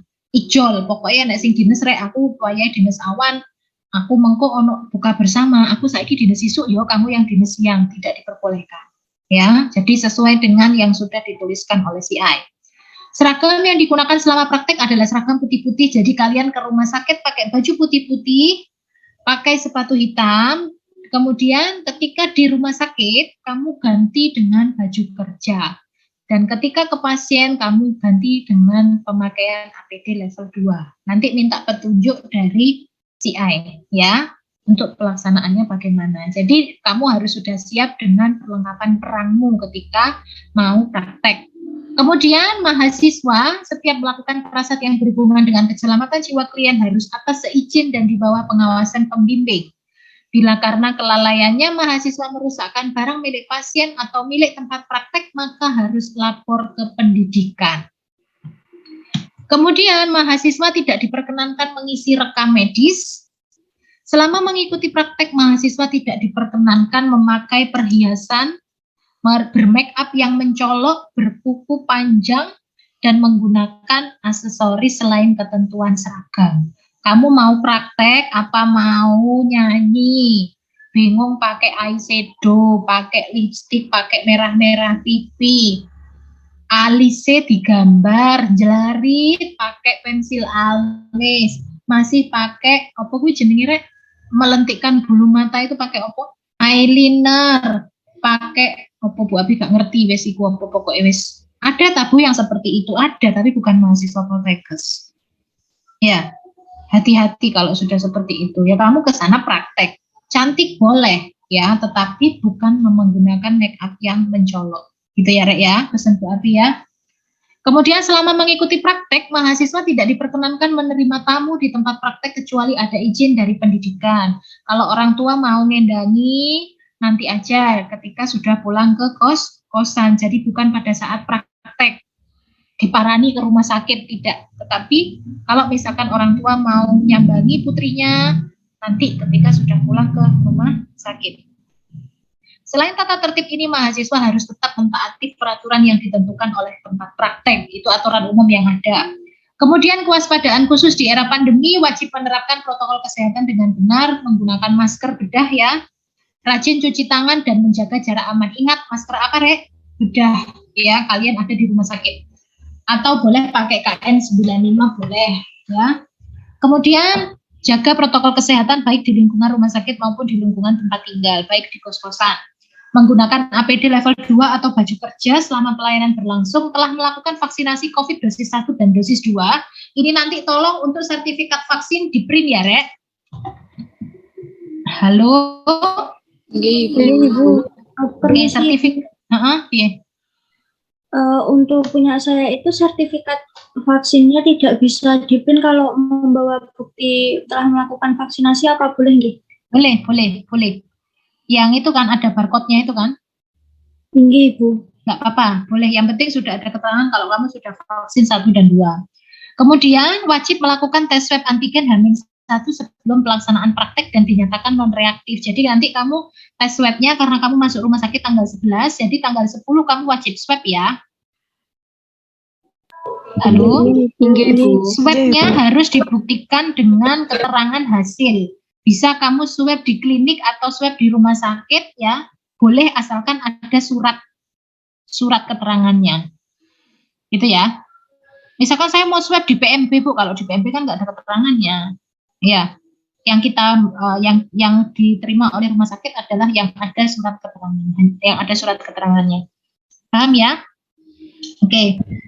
Kemudian mahasiswa itu wajib punya buku kecil, Rek, buku saku. Bu Abi sampaikan istilahnya Bu Abi adalah buku saku. Buku saku itu buku kecil yang bisa kamu gunakan untuk orek-orekan. Ya, orek-orekan itu apa, Rek? Jadi gini, Rek, ini yang belum Bu Abi masukkan di dalam sini ya. Kamu harus ikut operan dengan teman-temannya. Operan itu piye, Bu? Jadi misalkan yang dinas pagi ke dinas siang. Pagi yang dinas pagi adalah Afifah, yang dinas siang adalah Renti misalkan ya. Kamu harus punya buku kecil, kamu juga operan. Renti kan dinas sore kan. Hari ini Renti pasien di ruang bedah itu ada 5, Ren. Pasien yang itu, ya itu sambil jalan. Pasien yang itu namanya Ibu Siti. Kasusnya adalah Kasusnya adalah habis operasi usus buntu misalkan. Kan itu tadi sudah dilakukan ini. Nanti sore dilakukan injeksi jam 2. Iku ditulis karo Renti. Paham ya? Kemudian Ren, iki pasien yang kedua ini namanya adalah Maria. Maria ini pasien dengan habis operasi lutut. Tadi sudah dikasih ini tapi belum di lab. Tadi katanya mbak-mbaknya sore itu nanti mau dilakukan lab. Ditulis karo Renti. Sehingga Renti ku ngerti, oh pasien iki jenenge iki di ruang iki, kasusnya ini nanti akan dilakukan ini. Pasien ini dilakukan ini, rencananya mau diapakan itu Renti ngerti. Sehingga pada saat Renti dinas siang ya, Renti juga mengikuti operan dari mbak-mbaknya. Kamu disuruh mbak-mbaknya aku paham. Renti, tolong Ren, suntikno pasien yang ruangan ini. Renti tahu, oh ruangan A2 berarti pasien itu tadi ya. Pasien atas nama Bu Aminah ya Mbak? Iya. Disuntik apa Mbak? Ini. Kamu sudah paham. Ngerti ya, Rek? Itu tujuannya buku kecil itu. Itu untuk membantu kalian menginformasi segala hal pada saat praktek. Paham ya, Rek? Gak usah sing mahal-mahal. Misalkan kertas gak kanggo wali kuwi lho, Rek, kan iso dipotongi kecil-kecil toh, terus diklip dimasukkan di saku. Gak masalah. Apapun bentuknya, namanya buku saku. Ya, terserah kalian bentuknya gimana. Yang penting kalian punya orek-orekan praktek. Paham ya? Oke. Bu Abi share lagi ya. Oke, sekarang terkait dengan lampiran praktek. Jadi nanti yang bisa kalian lihat di dalam buku panduan ya, ini kan seperti ini tadi contohnya ya. Nah ini yang dimasukkan Bu Abi, kursornya Bu Abi kelihatan? Inggih kelihatan Ibu. Oke, jadi ini yang harus diisikan. Jadi di dalam penilaian pencapaian kompetensi ini harus diisi lengkap oleh mahasiswa. Kemudian nilai 1, 2, 3, dan 4 ini yang mengisi adalah dosen atau pembimbing klinik yang saat itu melakukan yang saat itu mendampingi kalian ya. Baik itu CI atau petugas yang ada di lahan, misalkan kalian melakukan pembersihan jalan nafas. Mbak, saya mau melakukan pembersihan jalan nafas, mohon bimbingannya ya Mbak. Ya Dek, misalkan. Mbak mohon maaf ini checklist saya dibuka checklistnya halaman piro. Nah mbaknya nanti kan nilai. Biasanya itu mbaknya nggak akan nilai di depan pasien, tapi setelah selesai melakukan tindakan baru beliau nilai. Nah hari itu langsung kalian dapat tanda tangan dan stempel. Itu maksudnya Bu Abi. Jadi hari itu kamu sudah melakukan pembersihan jalan nafas, nilaimu sekian didampingi oleh mbak namanya siapa itu selesai. Jadi mintanya penilaian ini bukan nanti pada saat kalian mau pulang, bukan nanti kalau pada saat kalian mau selesai prakteknya, bukan, tapi pada saat kamu melakukan tindakan. Paham? Paham Bu. Oke. Ini sama ya. Nah, ini untuk etika profesi dan perundang-undangan. Jadi ini nanti yang dinilai oleh CI dan oleh dosen ya, Rek. Jadi ini jangan lupa minta, misalkan kalian bedside teaching ya. Ini diisi pada saat kalian bedside teaching saja. Tolong dipahami ya. Untuk halaman 236 di penilaian pencapaian untuk etika ini diisi pada saat kalian melakukan bedside teaching dengan dosen. Jadi misalkan praktikum hari pertama, misalkan pada pasien apapun boleh. Ini nanti yang mengisi CI ya, nilaimu berapa? Disiplin, tanggung jawab, ini CI yang menilai. Ya, pada saat kalian bedside teaching. Kemudian ini komunikasi juga sama. Ini juga pada saat kalian bedside teaching ini dituliskan. Ini pembimbingnya. Nah, ini untuk di checklist itu kan ada pembimbing institusi juga kan tanda tangannya ya. Nah, ini pembimbing institusi. Itu nanti yang Bu Abi maksudkan kalian konsul itu ini loh, Rek. Jadi yang ini konsul. Selesai praktek, Pak, saya mau konsul terkait target KDM. Ya wes, apa nanti? Ini Pak, membersihkan jalan nafas. Kan kamu menuliskan diagnosa. Pasien ini apa? Oh, kok dibersihkan jalan nafasnya? Apa yang terjadi? Nah, setelah itu baru dosen pembimbingmu ya membubuhkan tanda tangan di sini kalau kalian sudah dinyatakan mampu untuk responsi dari kasus yang sudah kalian dapatkan. Jadi pembimbingnya tanda tangan di sini. Tanda tangan CI atau mbak-mbaknya ya yang mendampingi kalian di sini dibubuhkan stempel itu di sini ya, di sebelah kirinya tanda tangan. Ini kan tanda tangan ya. Stempelnya di sini. Ya, stempelnya di sini. Paham ya? Paham? Paham. Oke. Ini penilaian oleh CI. Jadi penilaiannya jelimet seperti ini nanti ya. Ini untuk lembar penilaian ini, Rek, nanti silakan kalian ambil di Mbak Amalia ya.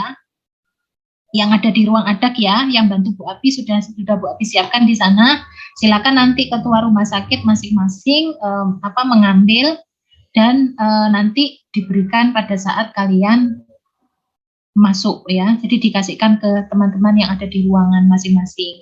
Jadi untuk real setting ini ya, penilaiannya pengetahuan itu aspeknya adalah pre-conference, post-conference, dan laporan pendahuluan yang kalian buat.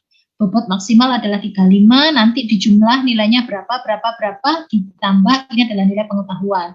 Kemudian nilai sikap yang dinilai adalah disiplin, tanggung jawab, komunikatif, kerjasama, nanti dijumlah ya dengan bobot sekian, jumlahnya berapa. Penilaian keterampilan adalah ketepatan tindakan sesuai SOP atau sesuai checklist, ketepatan waktu melaksanakan tindakan, jumlahnya berapa, dan total nilainya adalah nilai ini dikalikan 40%, nilai ini dikali 20%, nilai ini dikalikan 40%, sehingga nilai total akhir adalah minimal 72. Ya, untuk masing-masing nama mahasiswa.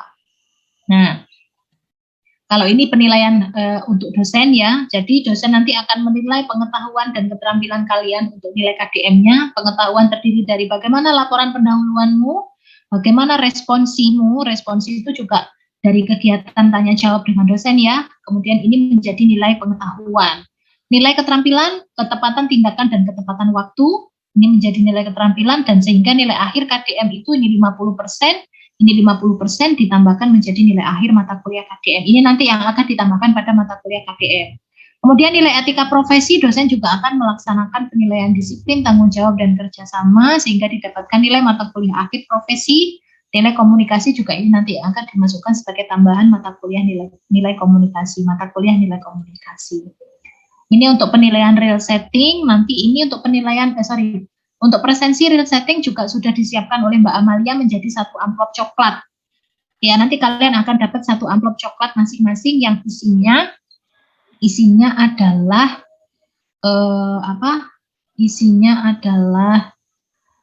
daftar presensi dan daftar nilai yang diberikan kepada CI. Ya, ini wajib kalian isi. Jadi misalkan ruang bedah rumah sakit Balong, tanggal berapa kamu dinas? Ya, ini kamu datang jam berapa? Paraf. Pulang jam berapa? Paraf. Ya, ini paraf CI. Misalkan tanggal 1 kalian dinas pagi, ya tuliskan jam berapa? Jam 6.30.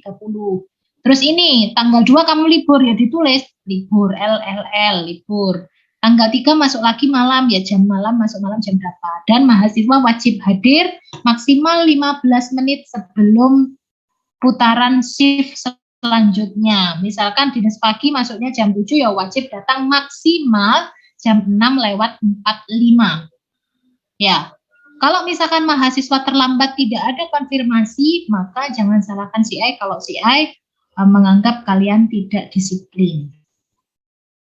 Kemudian ini laporan kegiatan harian mahasiswa, ini yang harus diisi juga setiap harinya. Jadi misalkan kamu dinas pagi, apa aja yang kamu lakukan? Jam 1 misalkan lakukan rujukan, misalkan jam 1.30 membantu atau melakukan pemasangan infus. Jam 1.45 misalkan memberikan injeksi super IM pada pasien X. Nanti dituliskan ini sama, ada paraf dan tanda tangan ya dari CI dan dosen. Kemudian ini buku pencapaian logbook, ini yang kamu isi ini sebagai syarat dari target kompetensimu. Jadi misalkan hari itu kamu melakukan pemasangan infus, ditulis nomor 1 nama mata kuliah, ini KDM semua ya. Terus ini tempatnya di mana, waktu praktek di mana, melakukan pemasangan infus tanggal berapa, kamu melakukan secara bimbingan apa secara mandiri. Kalau secara bimbingan ya ini di Cawang, kalau secara mandiri ya ini di Cawang. Kemudian komentar pembimbing. Nah, menurut pembimbing pelaksanaan apa yang kurang? Misalkan mahasiswa masih belum bisa melakukan pemasangan infus mahasiswa, atau misalkan mahasiswa masih belum bisa menentukan vena, mahasiswa masih ragu-ragu, ini ditulis di sini. Dan ini boleh di dalam logbook ini khusus untuk khusus untuk pelaksanaan infus, boleh mau dijadikan satu dengan keterampilan yang lain juga nggak masalah, ya terserah. Jadi tidak harus per hari nih ya, karena harinya ada di sini. Jadi boleh misalkan ini untuk hari ini untuk besok, boleh, silakan. Nah, ini untuk jadwal bimbingan dosen.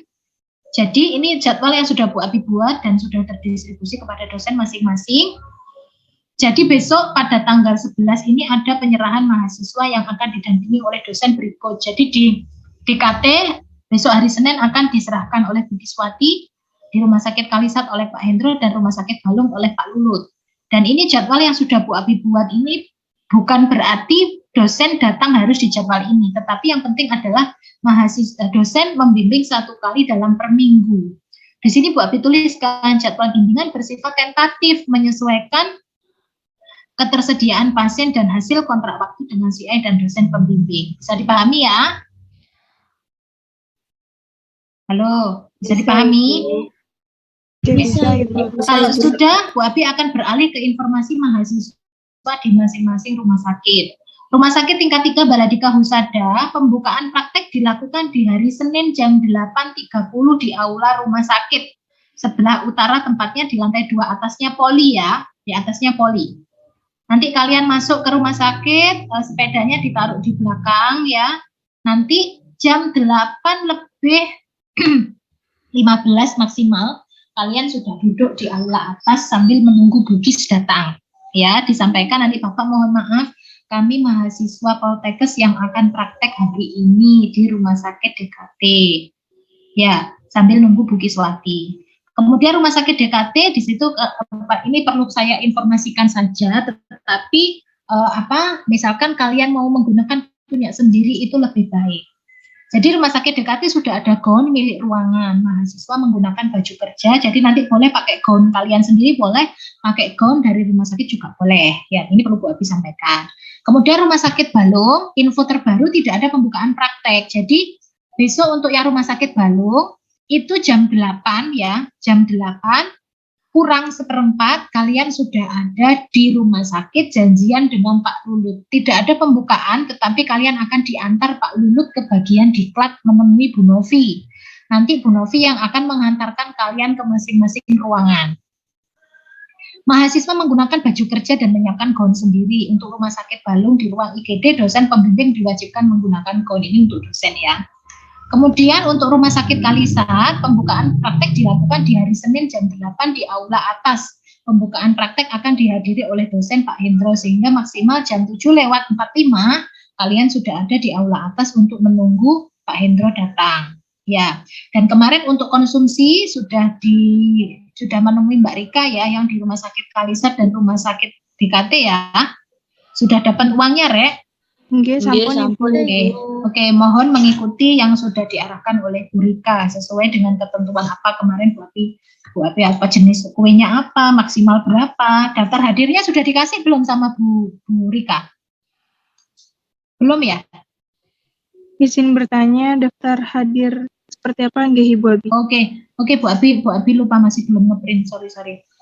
Oke, hari ini Bu Afi WFH tapi nanti tak ke kantor. Jadi ada daftar hadir pembekalan. Jadi nanti gini kalian kan datang ke sana lebih dulu daripada dosennya kan ya. Kalian kan sudah bawa kue kan ya. Jadi siapa yang datang di ruangan itu si A-nya dikasihkan kue itu dan tanda tangan daftar hadir. Nanti daftar hadirnya Bu Abi kirim aja ya. Nanti kalian yang ngeprintkan atau gimana? Enaknya Rek.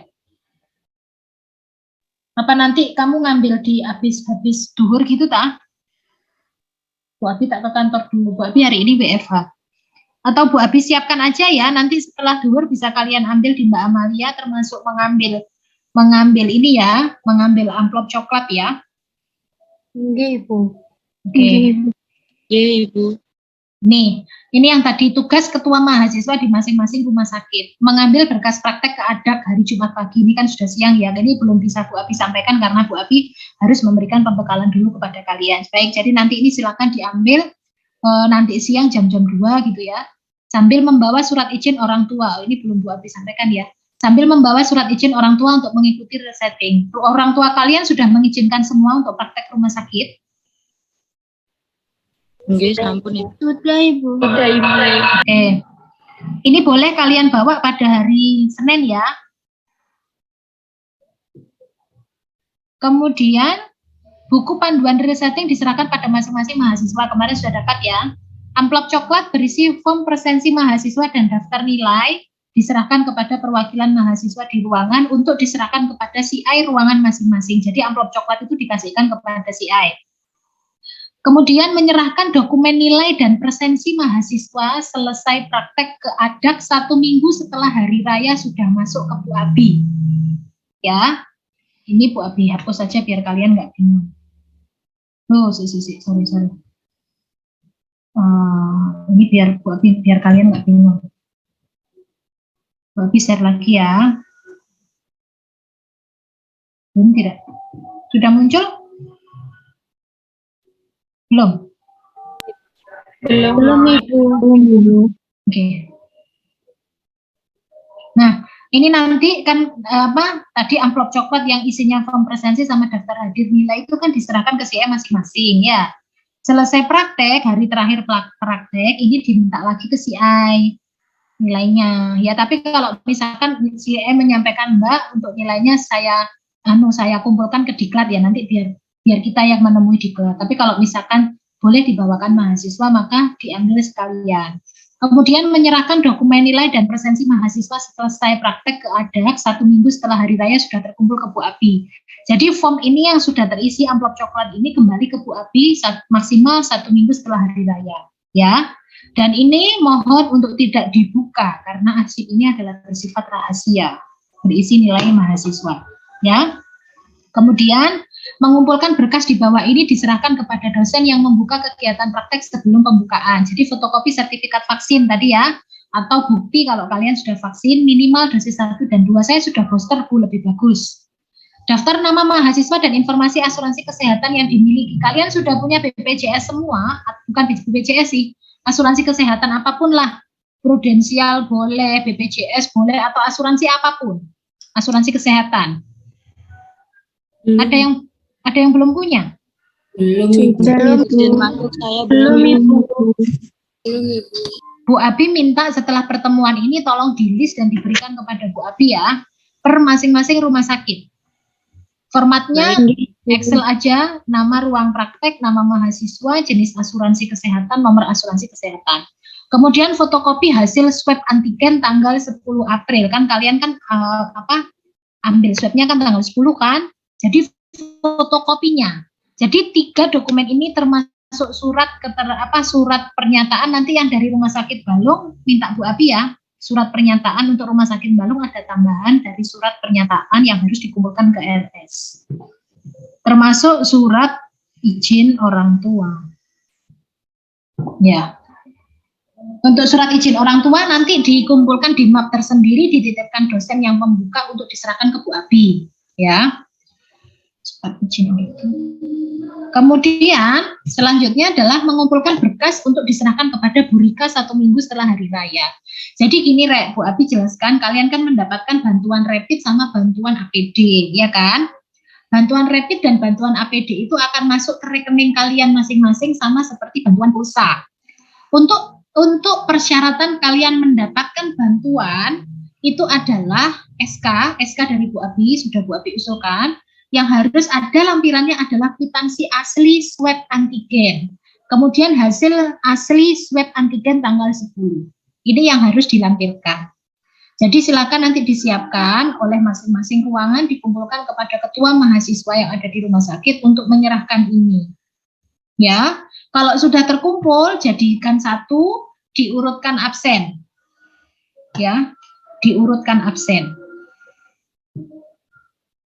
Nah, untuk yang diserahkan ke rumah sakit, ini fotokopi hasil swab-nya saja. Jadi hasil aslinya kalian ambil untuk SPJ ke Bu Rika bersama dengan kwitansi asli swab-nya.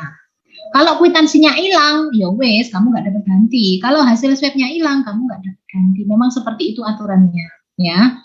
Kemudian berkas ini akan digunakan untuk mencairkan bantuan rapid. Berkas harus lengkap 44 mahasiswa. Jika kurang 1 saja, maka bantuan tidak bisa dicairkan. Karena bantuan ini sifat pencairannya adalah global. Kalau 1 belum selesai, maka semuanya akan terkendala. Sama seperti kalian pertama kali mendapatkan bantuan pulsa, 1 yang belum mengumpulkan rekening, maka semuanya tidak dapat. Ya, karena memang seperti itu aturannya. Baik, mungkin itu ya dari Bu Abi ya, ilmu itu didapat dari lidah yang suka bertanya dan akal yang suka berpikir. Jadi kalian ketika di lahan jangan nunggu mbak-mbaknya nyuruh, tapi kamu harus punya inisiatif, harus berani, harus percaya diri. Jadi mahasiswa juga tidak diperbolehkan bermain HP setiap saat pada saat dinas. Ya, kalian di sana adalah mencari ilmu. Cari ilmu, gunakan waktu yang sebaik-baiknya ketika kalian ada di rumah sakit. Jangan sampai kamu praktek yang kamu dapatkan hanya lelah, ya, tetapi kamu tidak mendapatkan ilmu apa-apa, ya. Ayo berbedalah, ya, karena Poltekkes sejak dulu itu berbeda. Kita terkenal dengan mahasiswa yang peka terhadap lingkungan, ya, mahasiswa yang disiplin, mahasiswa yang pinter, dan mahasiswa yang terampil. Jangan sampai nama baik Poltekkes rusak hanya ada pada diri kalian, gara-gara kalian. Ya, kita tidak inginkan hal itu. Tapi tetap jadilah bawalah nama baik Poltekkes dengan sebaik-baiknya, ya, dengan tingkah laku kalian, dengan sikap kalian, dengan teori kalian, dengan pengetahuan kalian, dan mahasiswa yang disiplin pada saat mereka ada di rumah sakit. Ya, mungkin ini kalau ada apa-apa, ada hal-hal yang perlu dikomunikasikan, silakan ditanyakan kepada Bu Abi. Mungkin ada pertanyaan dari yang Bu Abi sampaikan hari ini. Izin masuk Ibu, izin bertanya. Silakan. Nggih. Tadi kan untuk perjalanan ke rumah sakit itu memakai baju putih-putih dan untuk kerjanya itu memakai baju kerja Ibu. Kalau baju Ya. putih-putih kan sepatunya pantofel nggih Ibu. Jika memakai baju kerja itu sepatunya apakah tetap memakai pantofel Ibu? Oh iya, kalau itu kemarin kok tidak terkomunikasikan ya. Tapi kalau mbak-mbaknya kemarin itu menyiapkan sandal ruangan, Rek. Jadi ada sandal khusus punya kalian ya. Sandal ruangan itu sandal yang tertutup kayak sandal karet sing depannya. Sandal apa sih, Rek? Lek ngarani mbak-mbak iku. Sandal kodok. Sandal apa? Sandal Crocs Ibu. Sandal Crocs Ibu. Iya, wes sejenis kayak gitu itu loh ya. Yang depannya tertutup kayak sandal karet, yang depannya tertutup itu loh. Kamu siap itu aja. Ya, kamu siap itu. Tapi biasanya kalau misalkan mahasiswa praktek biasanya tuh ya pakai pantofel. Nanti tanya aja ke si ayah. Tapi disiapkan juga sandal itu, sandal tertutupnya ya. Oke, baik Ibu. Oh, terus ini Rek yang belum Bu Abi sampaikan di Rumah Sakit Kalisat itu sesuai dengan hasil rapat kemarin pada saat ini ya camping kan Bu Abi sampaikan itu mahasiswa wajib swab setiap minggu. Jadi nanti kalian kan swab tanggal 10, nanti tanggal apa minggu depannya lagi atau bagaimana nanti tanya lagi ke Diklat ya. Kalau mahasiswa harus swab setiap minggunya, ya, paham ya? Mengikuti aja aturan yang ada di rumah sakit karena memang kondisinya masih seperti ini gitu ya. Itu aturan dari Satgas COVID masing-masing. Gitu ya. Ada pertanyaan? Izin masuk Ibu Abi, izin bertanya. Oke, silakan. Untuk RSUD Kalisat, seperti yang sudah Ibu Abi sampaikan, untuk swabnya 3 kali, itu untuk kwitansinya hanya menyertakan Iya, satu betul. Ibu. Sudah Bu Abi sampaikan pada saat camping ya. Jadi kalian itu mendapatkan bantuan itu dalam satu semester itu 1 kali setiap periode praktek. Sehingga kalau misalkan ada persyaratan lebih dari rumah sakit harus swab 2 kali, 3 kali, maka yang selain yang pertama, maka mahasiswa tidak diperkenankan, bukan tidak diperkenankan, tapi tidak mendapatkan bantuan rapid. Seperti itu, Lintang. Oke, baik. Terima kasih, Bu Abi. Oke, sama-sama. Jangan lupa jaga ini ya, jaga kesehatan ya. Kalian membawa makan sahur dan makan buka sendiri-sendiri ya. Jadi sebelum kalian praktek, kalian siapkan yang mau dinner sore berarti harus bawa makanan untuk buka ya. Kalau mau dinner pagi berarti harus bawa makanan untuk sahur, gitu ya. Ya, Rek ya, paham ya? Paham Ibu. Oke. Ada pertanyaan? Kalau tidak ada, Bu Abi akan. Saya izin bertanya, Ibu. Oke, silakan.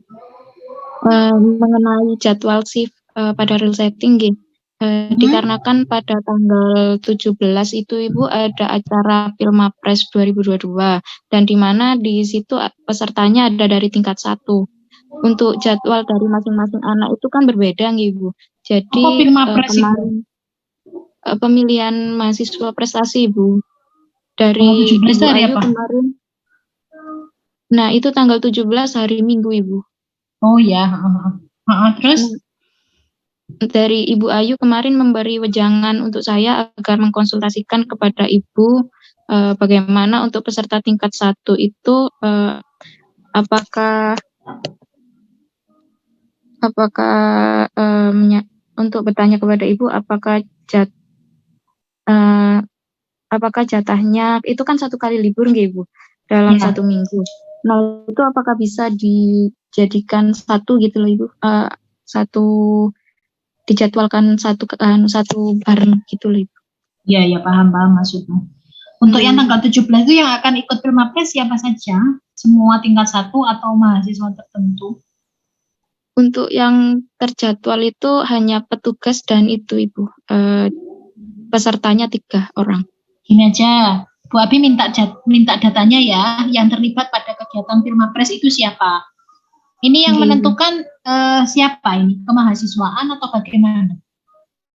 Untuk Filmapres itu seleksi Bu, yang dari prodi nanti masuk ke jurusan begitu Ibu. Ya, maksudnya panitianya loh, berarti siapa?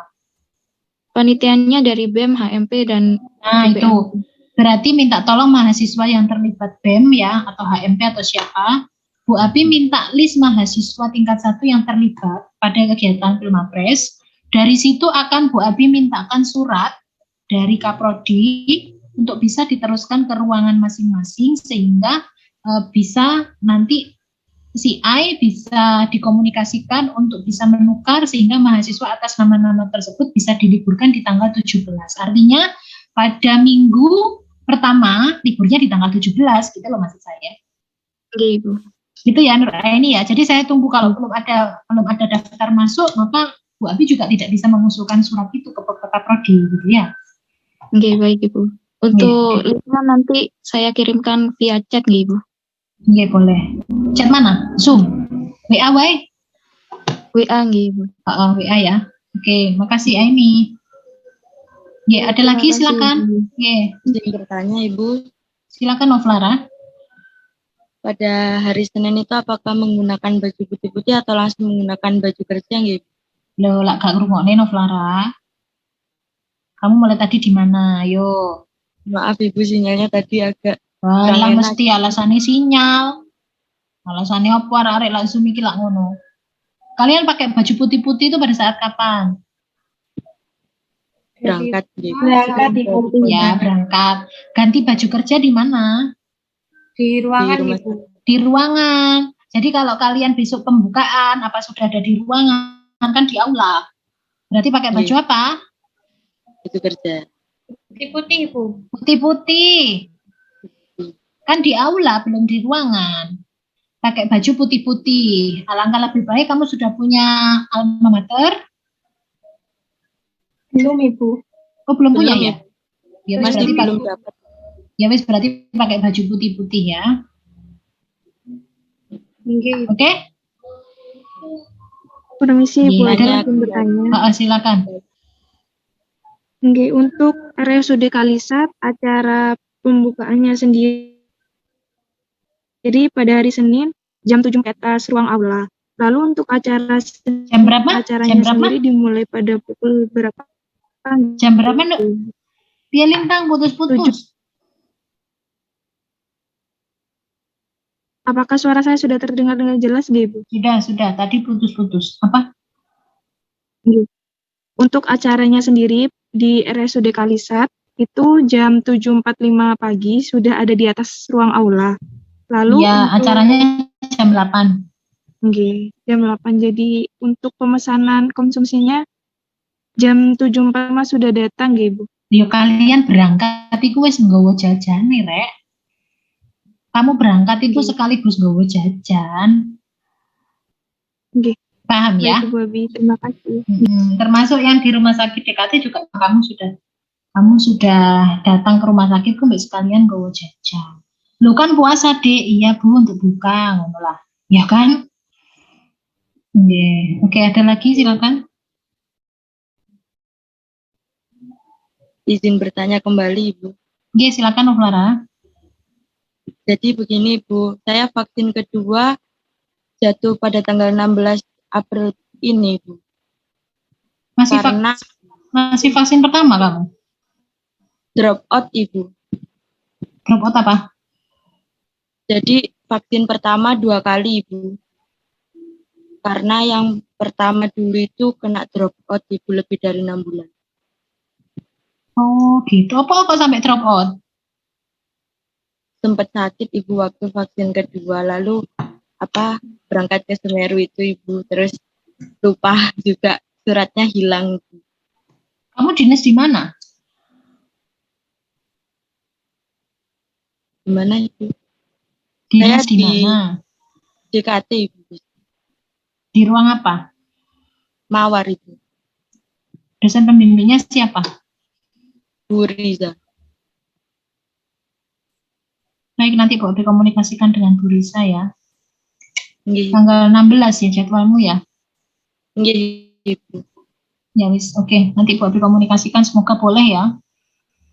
Terima kasih Ibu. Aduh miris deh, mahasiswa kebidanan vaksin dosis 1 ya opo Kamu vaksin kapan? Vaksin dosis 1 itu, no? Yang awal dulu bulan Agustus Ibu. Terus? Baru vaksin lagi yang Lah drop out iya. bulan ini. Bu. Ya wis lah, nanti coba Bu Abi komunikasikan ya. Semoga boleh ya. Kalau nggak boleh kamu harus siap loh ya, nggak ikut praktek ya. Nggih, Bu. Ya wis, oke. Ada lagi silakan. Permisi Bu, izin bertanya. Saya juga sempat di drop out Ibu vaksin pertamanya.